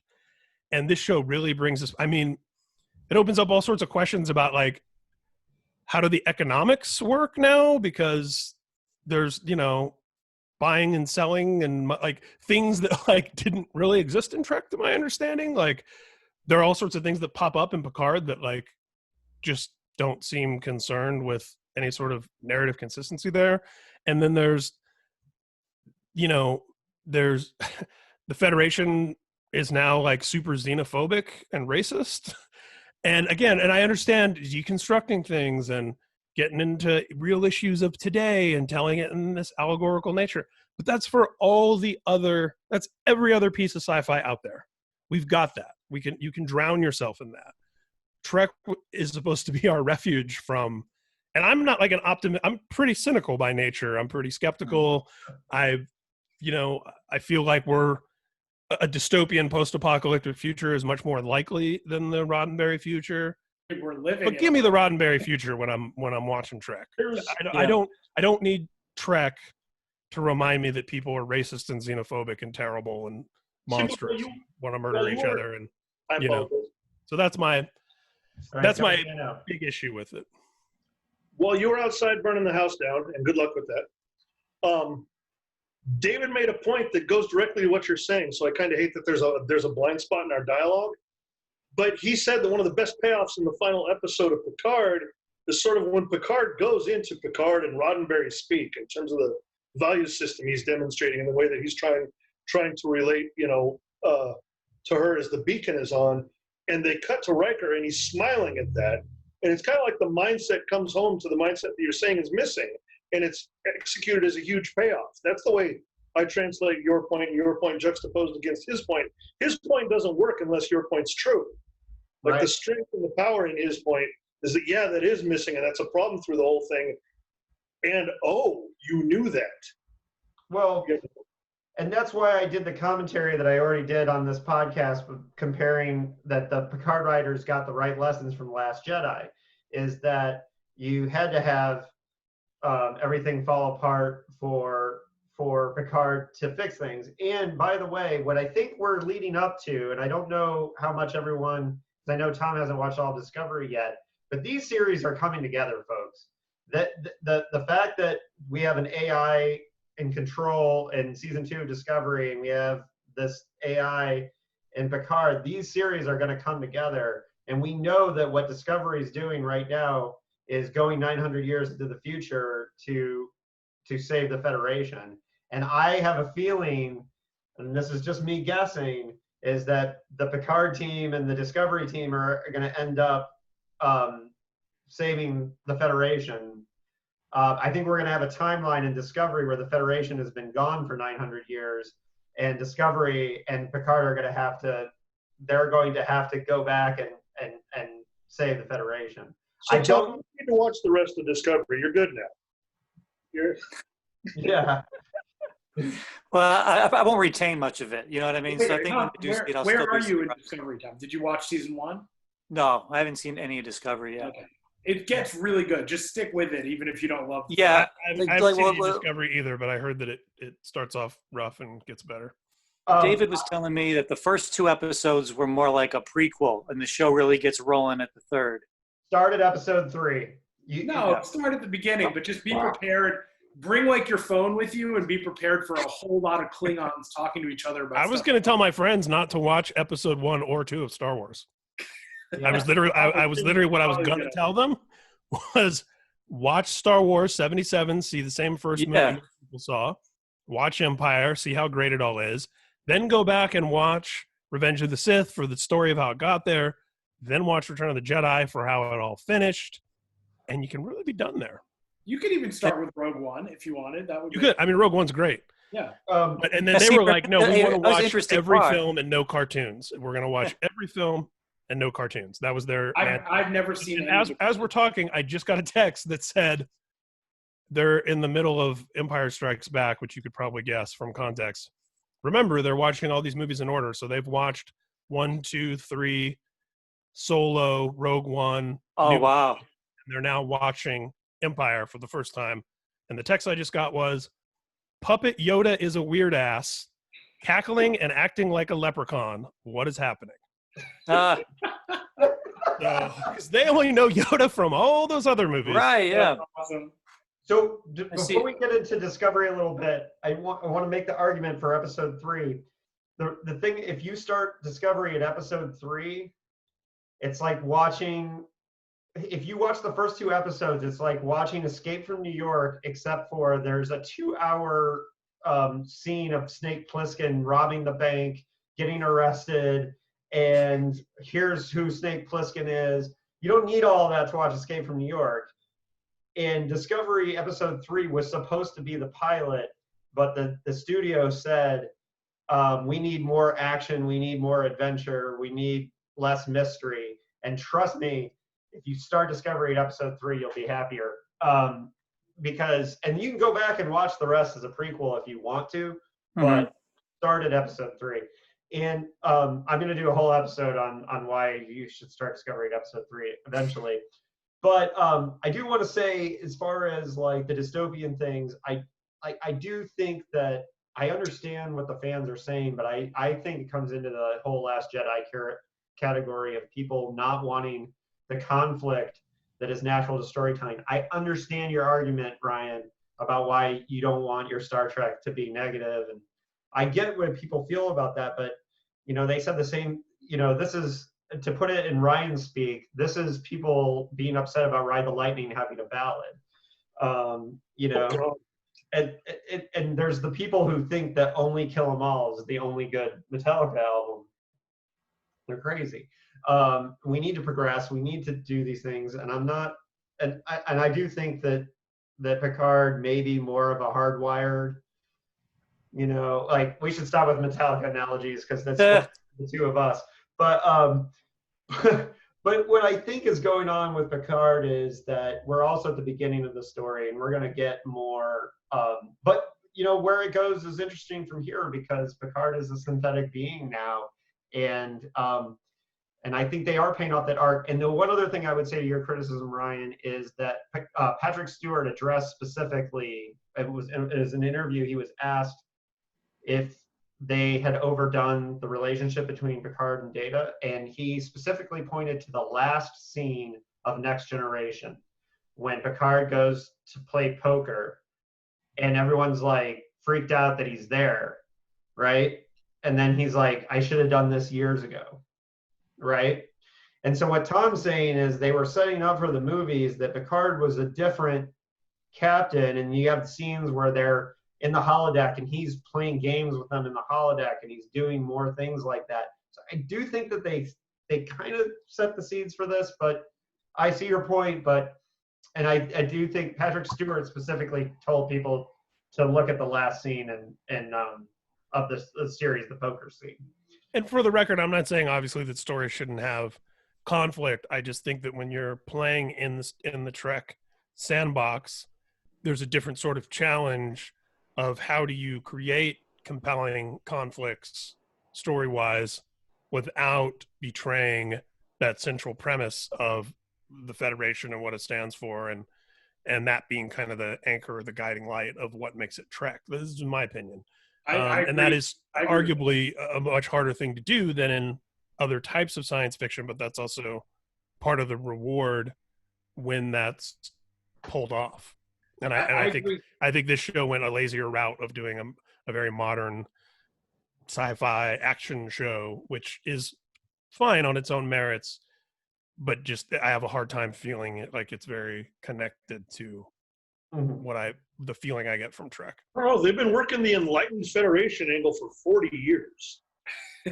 But it shouldn't just suddenly get lessened. Yeah. You know, that's. But wouldn't it? You know, don't we need to realize this more now than ever, though? The most beautiful thing they could do with that possibly is losing it and spend a rather large arc retrieving it. Fair enough. That's That's always possible. So one other thing I want to say, guys, and we've talked around this a few times, but one of the things that was always great about Star Trek, and to me this is what always separated it from Star Wars, was that it's more of a cerebral show than an action show. And the more cerebral it is, I think the better it is. The reason I really didn't like the J.J. Abrams reboot remakes was just because they were really action heavy instead of, you know, like it's very like Isaac Asimov books. Like nothing should really happen. You should just be thinking a lot. That's how, you know, there were some great space battles throughout the Star Trek series, but for the most part, it's just thinking about stuff, and it's very intellectual and cerebral, and I really think that's what was good about it. Yeah.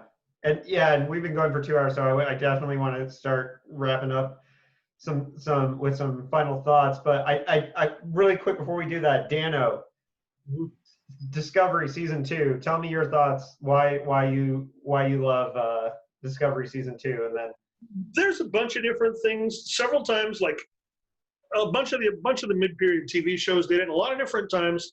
They've tried to reach back to the original series era. And I thought this did it the most convincingly. You know, agreed. also you reached out to us prior to this, say be prepared to talk about, you know, who your favorite captain is. You know, and another one of my pieces of blasphemy is I haven't found any captain portrayal over the 40 years of this franchise more entertaining to watch than Ensign Mount's Pike. Yeah. You know, not around until season 2, but he ends up being somebody who could clearly be Kirk's mentor, if not his predecessor, depending on which timeline you're in. You know, he's I think an interesting and well-developed character in that, which I liked. I liked them revisiting his character. In both seasons, I think it goes back to my technical appreciation for the filmmaking sometimes versus my concern for the tenets of storytelling. But that said,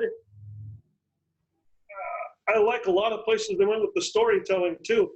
You know, Spock is kind of a petulant, jealous brat was interesting to me. You know, you know, there were a lot of things that were lightsabers over the shoulder, which I always appreciate. You know. Yeah, I loved the portrayal of Spock in season 2 of Discovery. I think, Ethan Peck way more nailed Spock than Zachary Quinto, in my opinion. Actually, one of the things I was going to say that's in my notes, which I haven't looked at this whole time, because my cat's been sitting on them, was that a thing to marvel at in Star Trek is I think 3 straight actors, they've done incredibly well with Spock. You know, Yeah. I was like, Quinto was kind of more of a mimicry than Peck was, but man, all 3 portrayals are pretty cool. You know, genetically, Peck is Gregory Peck's grandson. He's about 6'3" and better built than I was when I was a personal trainer, which is about 48 years ago. But, you know, so he's an interesting choice to play him, but he still creates a fantastic Spock. So like, yeah, there was, I guess maybe my favorite thing about it is it's the most effective transition from original series to something set to something subsequent. You know, it's just, I think it's really effective continuity. I Yeah, know that could have been really bad, but it ended up being great. Yeah, that they really stuck the landing on Discovery season 2, because both seasons of Discovery had things that were canon-wise. When you're halfway through, you're like, that makes no sense. Right. They fixed both of those things, especially with the Captain Lorca storyline in season 1, because I mean, people were really mad. And he's like, he is not a Starfleet captain, and you're right, he is not. And they paid that off really well. And I think Discovery, one of the things I do like about it is they don't do it as much as I would like, but they remind you that you're in space much more often than other Star Trek by having the camera upside down as shuttles go into the ship, because there's no up or down in space and it doesn't matter. Things like that. They're very cinematic about how they film the, you know, and especially there's a scene in episode 3 of Discovery when a character, and it's still one of my favorite moments of Discovery, where a character, when they're in the shuttle and they're in warp and there's something going on top, and the character is like, I'm gonna go back and fix that, and then you just see like the shadow of the person fly over the shuttle, and it's like, I had the thought to myself, oh yeah, space is dangerous, and they don't do enough of space is dangerous on Star Trek. And that was very early in the show, and I was very appreciative of the fact that they had space being dangerous. And they do that quite a bit in Discovery, and I do appreciate that. But yes, Anson Mount was great as Pike. Yeah, we didn't do our favorite captains. I forgot that. But mine's Cisco all the way. But you know, although I do, and I have to say this, I have to shout out to my hometown, the future home of Catherine Janeway. And I told Ryan about this. In October, Bloomington is installing a monument, a statue, a sculpture of Catherine Janeway that has a plaque that says the future home of Catherine Janeway. And it's 2 blocks from the vegan straight edge house, the HQ that we had in Bloomington at the Wonder Lab. So it's right by a vegan bakery, and I'm planning on, hopefully if everything goes okay, if the world gets back to normal, I'd like to go back to Bloomington for the unveiling. I'm planning to. Got to visit family in Indiana anyways, so but it's fucking rad that my hometown is doing this. And it's a collective of Star Trek fans that started this, and they're actually they're coming on the podcast here soon. Oh, right. Nice. Yeah. And Seems like an opportune time to point out that Avery Brooks, who of course portrayed your favorite Star Trek captain, was born in Evansville, Indiana. I did not know that he was a Hoosier. He's a Hoosier. That is awesome. I think there's Doug Jones, the Saru on Discovery, went to Ball State. Yeah, he's another Hoosier. So, but we could go down the Hoosier illusion rabbit hole, Ryan, for all day. Yeah, sorry everybody. Yeah. So let's go around and just kind of give some final thoughts on Star Trek and where you hope Picard season 2 might go. Is one of the things that I'd like to kind of do in our wrap up. Issa, do you want to kick that off? Yeah, sure. Picard ended really well with the cast that they have. You know, they have a crew, and we can see a bunch of future adventures for them being really entertaining. I'm really excited that they're doing a season 2. I can't wait to see it. I can't go this whole time without discussing what I think is the best new Star Trek series, which is the Orville. I just want to throw that out there, but the Orville is what I wanted in a Star Trek show, and I think it really nails it, and so I just wanted to get that in there before you. I don't want to say at the end so you couldn't just cut me off. Yeah. Well, I do like the Orville, but I get really annoyed when people say it's the best new Star Trek show. That's a pet peeve of mine. It's the most new Star Trek show. I'll say that. Did anybody watch the Comedy Central roast of William Shatner like 10 years ago? Oh, I didn't see it. I don't remember. Well, Seth MacFarlane of the Orville, one of his jokes in introducing William Shatner, he was the roast master.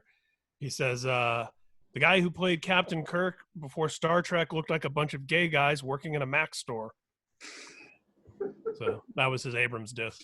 There you go, Dan. Well, all right, Dano.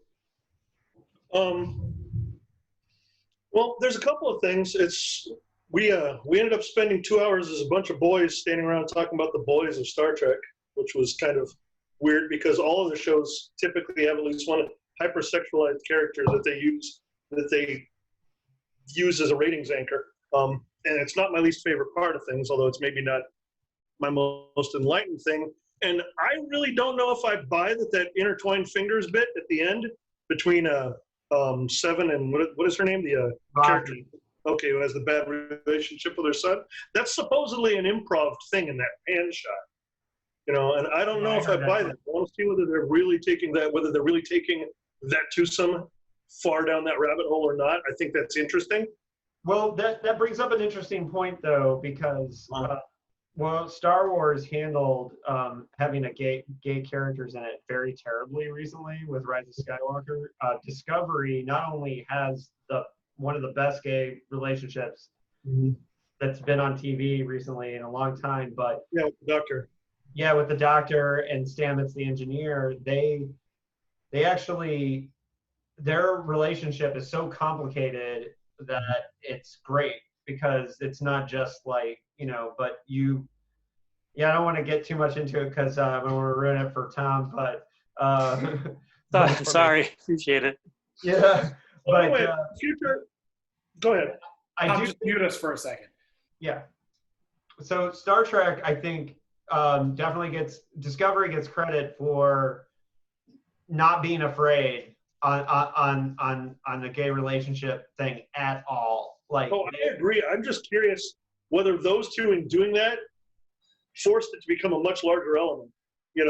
I suspect it was going to play a role, but I can see the two actresses going, "Oh no, we need this shit." Let's run with this. This is an opportunity. And then I do. Michael Chabon. I have one other thing I want to say about Picard, but go ahead.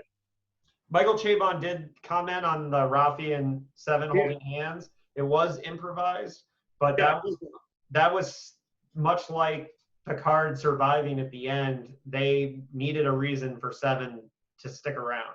Okay. And the idea, like the last minute, they were basically like, "Hey, Jerry Ryan was like, I want to come back. I want to do this." And they were like, "Well, we need a reason." And the idea that she had some kind of thing with Rafi, which I do think was a little shoot in at the last minute, but it worked. I thought it was cool. It raised my eyebrow because it's not that it was subtle, but it's also it had very little lead in, which made it kind of fun. Then the other thing is, like you were saying, there's this continuity issue with AI playing a role in all new Trek and seemingly being on a collision course, and you've got 7 and 9 on the same ship with synthetic former Locutus, and you got them just narrowly escaping an attack of the giant space centipede AI, then you've got all the shit with Michelle Yeoh having to battle was it Section 32 fellow who had been taken over, or 31 who had been taken over by AI.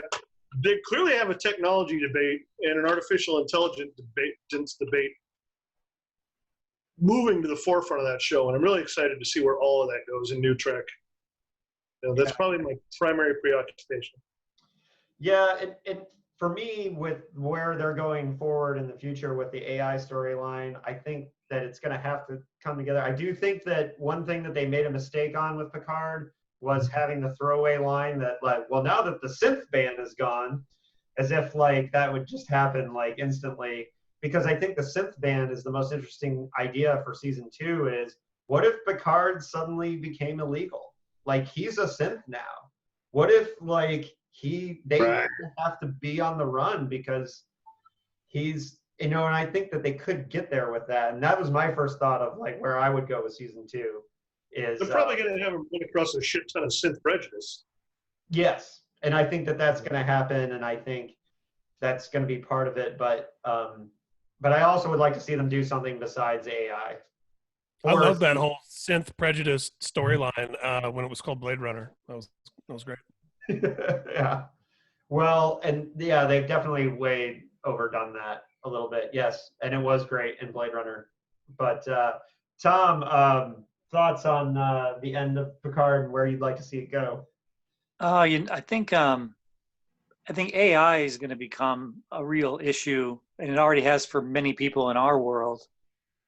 So I think that the writers are reading the tea leaves so that they can actually comment through the show on what's happening in our world, or jobs are being replaced.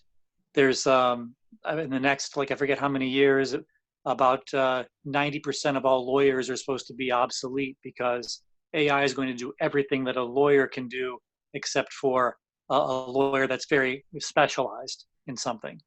So I think that they're kind of like saying, hey, these are things that are going to be affecting people. Let's start commenting on them now. Also, they're kind of cool, and they are kind of a theme that runs through a lot of sci-fi. So I'd like to see where they go with that, or where they decide to kind of take their commentary on our world and how they place it in the show. I can understand with Ryan's point about how he didn't care for a Trek that veered toward the dystopian. But for me, I feel like human beings in their progress, it's never been a linear straight line. Human beings can progress at such a wide width, and then all of a sudden something happens, and then they take so many steps back. So I think that something that happens like that in Picard is true to life, and I like to see that happening. Like, as far as like the taste goes, where you want your Trek to be an escape from the problems that we have today, I totally understand that. I think for me, like, I could say for my personal taste, I liked the movie Rogue One, for instance, but for me, I think Star Wars should be family films.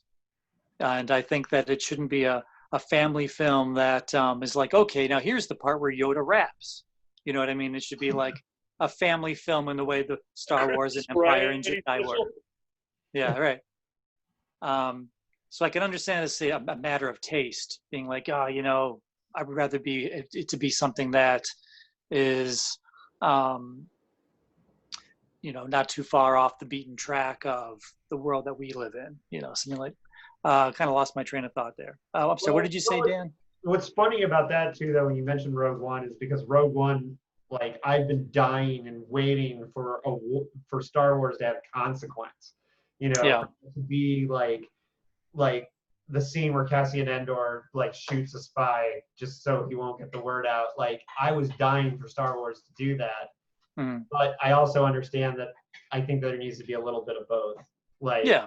I liked Rogue One, don't get me wrong. I thought that was cool, like a war movie. But to me, really, Star Wars is the first three that we saw, 77, 80, and 83. Everything else is just, even George Lucas's prequels, to me, it's almost like fan fiction with a budget. You know what I mean? So I like that stuff, but I just don't take it all that seriously. But for me, it's really just those three family films where it's like, you don't talk down to the kids, where in the 80s, family films and movies for kids still could be dark, like Gremlins, where the Gremlins actually kill people. You know what I mean? Yeah. And it's like there's like that really sad Phoebe Cates, talking about her dad dying dressed as Santa and ruining Christmas. You know what I mean? That the whole movie was just Gizmo riding around in like the Barbie car. It might get a little old. but I like the fact that it's actually kind of like dark and scary. You know what I mean? But I think in Star Trek though, I can't wait to finally see Discovery and see where they go with it. But I have faith in those writers. I think that I can't wait to see what they come up with for Picard season 2, and I'll look forward to seeing how it all kind of comes together. Mm-hmm. Yeah. Well, I'm excited for you to see. You're going to watch Discovery right this week, right? Well, you got your Yeah. Well, I mean, I'm really hyped to watch it now, big time. So I definitely want to see it. All right. Sorry, my wife is definitely trying to play with us. All right, Ryan, the future of Star Trek. You guys gave me a lot to think about in terms of, and maybe it's headcanon, or maybe it's intentional on the part of the creators, but the idea that this deconstruction, I like what you had to say, Tom, about how, like the 9/11 allegory, like one thing can happen that sets everything back. And, from 9/11, you get interventionist wars and, the Patriot Act and whatever. And, even something as ideal and wonderful as the Federation could immediately go backwards after a refugee problem and Mars catching fire. But with all that being said, if the idea is, as Dan points out, perhaps for Picard to be our beacon of what the Federation used to be about and what it's supposed to stand for and all those Roddenberry ideals, where I would like to see the show go then is season 2 to be more about him and his merry band of loyalists trying to course correct the Federation back to what it's supposed to be. And that doesn't have to be, I'm not saying that should happen in an episode. But if it's at least kind of tugging towards that, Picard could even be sort of the character that's like the proxy for the fandom. Yeah. It's like, lamenting the loss of the old ways and trying to bring it all back. I would just like to see the show be, and again, this sounds funny because most of the art that I love is very cynical, but I don't like cynical Trek. I want Trek to be optimistic and explore problems and deal with issues, but in a way that has some sort of the Roddenberry idea of like, we're gonna get through this. It's gonna get better. It just we eat animals right now, but someday we'll have synthetic meat that you can just order up from the computer. Yeah, you won't very need, soon. I mean, to do that in the '60s was like, it's freaking awesome. So I do think, not to hijack from our wonderful host, who is definitely the most qualified to be the host of this, but I do think we should all do favorite captains. And I'll just say really quickly that, like Deep Space Nine, Ben Sisko is a close second favorite captain for me. But I got to go James Tiberius. I feel like he represents this sort of mixture of the Roddenberry ideal with the frontierland cowboy Western sort of macho man vibe without dipping too far into toxic masculinity, but being this kind of Han Solo-ish hero with a bit of the Obi-Wan Kenobi wisdom. And I think that's the hardest they've nailed a really great Trek captain. Avery Brooks, I was predisposed to like because as a kid, I really liked the show Spencer for Hire. Oh, hell yeah. For Hire. Was he Hawk? He was Hawk. Yeah. And then Hawk, there was and I'm always a fan of these weird offshoots. There was a short-lived Hawk spinoff called A Man Called Hawk. Recommendation for all of you. There's a Netflix movie called Spencer Confidential, which is a Spencer for Hire reboot. Stars Mark Wahlberg as Spencer and Winston Duke, the guy who plays M'Baku in the Black Panther Marvel Universe neighborhood, as Hawk. And who by the way, they have Hawk being way younger than Spencer in that, which I found weird. Yeah. But yeah, if you guys haven't seen that movie, it's actually a really fun, lighthearted action movie, I guess is a way to put it. And it has bad things about it. Really great fight scenes. The hand-to-hand combat in it is really well done. You're the first person that's made me think I need to check it out because I've heard bad things. But I take your recommendations Ryan all the time. Knowing but- that I like quote unquote bad action movies quite a bit. Yeah, so do I. Throw out So, that disclaimer. yeah, I do too. So favorite captains, yeah, for me, the reason why Sisko is my favorite captain, there's a couple things. He is, I like that he's firm and intense. He managed a very crazy situation, being right on the edge of this frontier, the whole war, the whole aspect of it. You have that whole great episode where he lies the Romulans in and makes the big sacrifice, which was a really hard call. I like that. I like that he's as scary as he is sweet with his son. And he liked baseball, which I don't like baseball, but I like that he was a big sports fan too. Even though I think he should have been into basketball. But I do love the episode where they play baseball. That is a very funny episode of Deep Space Nine. And it was great to have a comedy that wasn't about the Ferengi. Hey, let's not forget the Tribbles episode. Right. and where Worf retcons the different look of the Klingons, but we don't talk about those Klingons. We don't talk about those Klingons. Tom, I think you're a Kirk guy. Am I right? Or are you? Yeah, if I really had to come down to it, I probably would choose Kirk. Yeah, Kirk. Okay.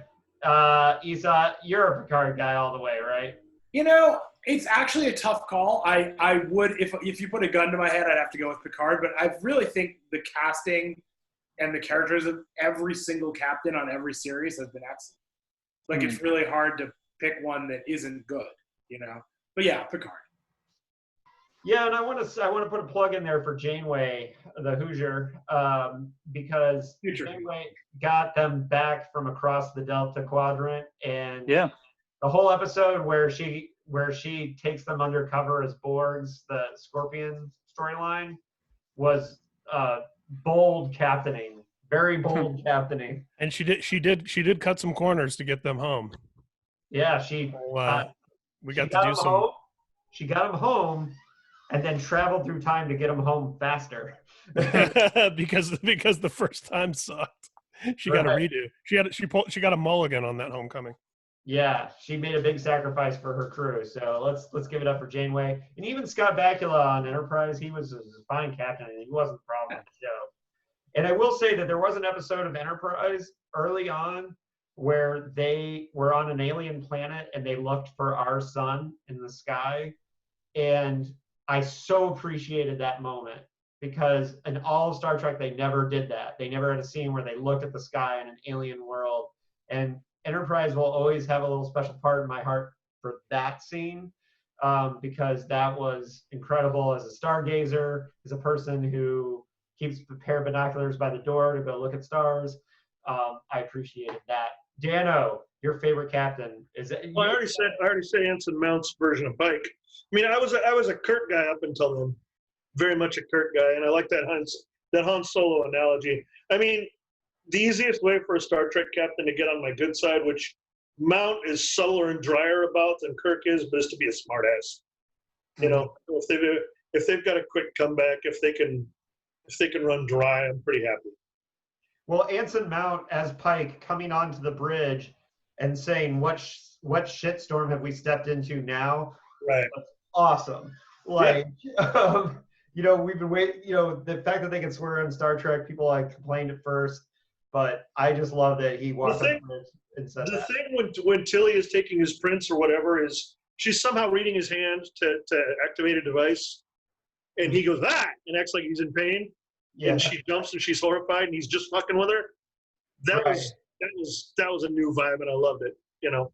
Yeah, and the scene where she's like fixing the ship and she says somebody owes me a beer. Even though I'm straight edge, like I appreciated the humanity of that moment of her, like, somebody owes me a beer. Right.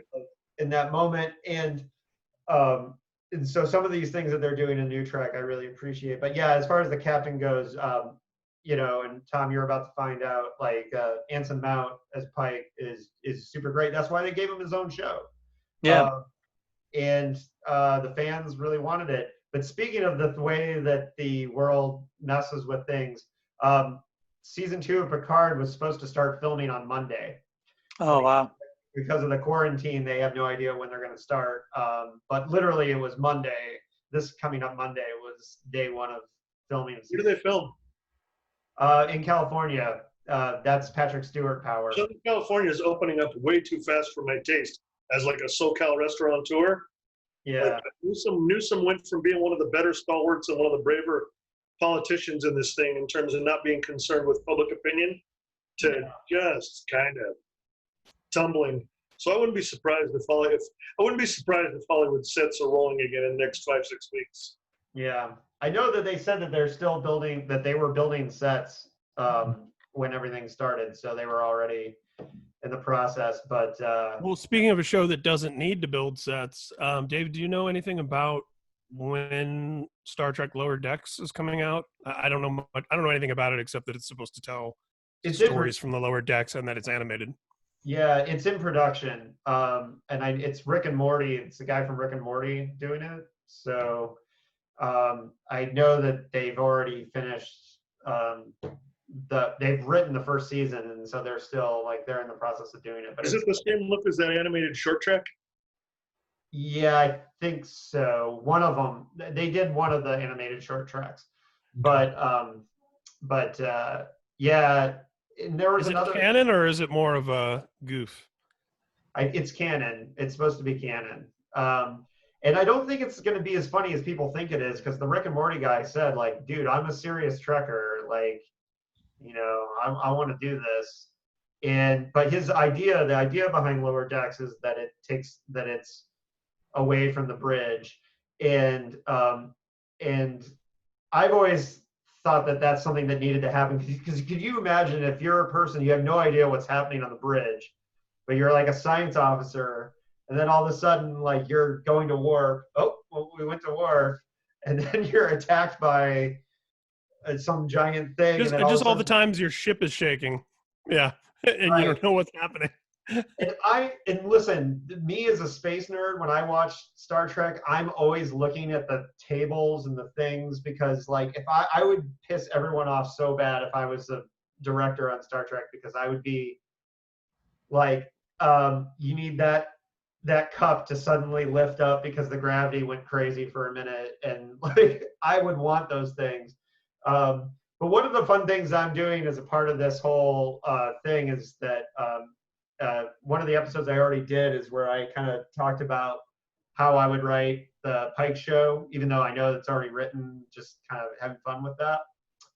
But what's cool is because Pike is kind of going back, because Strange New Worlds is kind of going back to the serial, or to the original format of the original series, I don't think it's going to be as serialized, is that, and we know the characters, I'm totally going to write a spec script for Pike, because I want to have a sample script, Star Trek sample script. And so I'm totally working on a Pike one, because I think my Doctor Who sample script is cool, but I don't know if it's the same thing. But anyways, but yeah, I'd love you guys' feedback on that at some point. But anywho, to wrap this up, it was really awesome talking to you guys about Star Trek. It was super fun. And I'm super excited about how contrary Dano's opinions are on Star Trek. We definitely agree. That's my fucking trademark in all things. Don't be too flattered. Wrath of Khan hot takes. I love it. Yeah, I can't believe you don't love Wrath of Khan. In fact, it makes me want to go watch Wrath of Khan right now. But too much orange. Wrath of Khan is the movie I have seen more than any other movie in my life. I know for Issa that's probably Ferris Bueller, right? No, it's the Terminator. Yeah. Okay. Yeah, because my comfort zone, if I get sick, I turn on Star Trek 2. If I'm not feeling well, I turn on Star Trek 2 or Empire Strikes Back. Just, I mean, you guys made a very convincing case for the Shatner portrayal. It might overcome my distaste for a lot of the aesthetic choices in that movie. And I just find Ricardo Montalban's Khan to just be hammy as all friggin' hell. That's his real chest, though. There's a lot of debate about whether or not he's wearing a fake chest. Push-ups a day or something to get ready for it. Yeah. You know what's interesting, and if you haven't heard this or haven't thought about it, next time you watch it, this is just something I read maybe a year or two ago, and it never Read really, my mind, Ryan. I already know what you're gonna say. yeah, that Ricardo Montalban and William Shatner don't have any scenes together. Yep. Yeah. Entire movie. Together. That huge rivalry, the villain, the hero. Montalban was making Fantasy Island and could only do the movie if he could shoot around his Fantasy Island schedule, and it never lined up where they were in the same room at the same time. So they talk to each other over the view screen, but they're never together. I never noticed that. That's really funny. Fascinating. Here's a funny like inside thing for.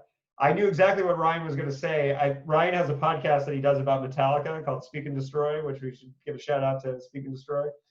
And I think 80% of the time I know what Ryan's going to ask or the questions he's going to say before he says them. I totally believe you. Yeah. And a lot of times, like, especially if I know the guest or it's a musician that you're interviewing that I know, because I know how your Metallica brain thinks, and it's funny because I knew exactly where you were going, but anyways, that's just besides the point. But yeah, you do 3 podcasts, Pop Curse, and you have one that you're doing about Star Wars with Andy Hurley. So let's give a shout out to that because I think some of our listeners would probably enjoy that. Yeah, and would be happy to every one of you. This has been super fun. I'd be happy to have any one of you on that one. Oh, that'd be awesome. I'd love to I've do only done that. one episode of it so far, and it's very similar to what we're doing right now. So I'm ready to thermonuclear detonate Rise of Skywalker. I'm right with you. I hated it, every single frame of it. It's the only Star Wars movie I've never seen a second time through. I saw it 4 times in the theaters, and it actually got worse each time. I saw it a second time because I was obligated to take my kids to see it, and I didn't poison them with any of my grown-up cynicism, just like going to see a new Star Wars, just like any other Star Wars. And I had taken them to Avengers Endgame, which is like, 100 hours long, and they were riveted every second. Because it was great. They liked Rise of Skywalker, but it's the first and only time ever at the movies that my kids, both of them, complained about how long it was and asked when it was going to be over. Without saying they didn't like it. But we're literally like squirming and like, is this almost over? Is this the end? Yeah. No, there's still. Hey guys, speaking of things running really long, I gotta go or my kids are gonna kill me. All right, let's do Gonna this. kill me for leaving her alone with the kids for so long. Yeah. Exactly.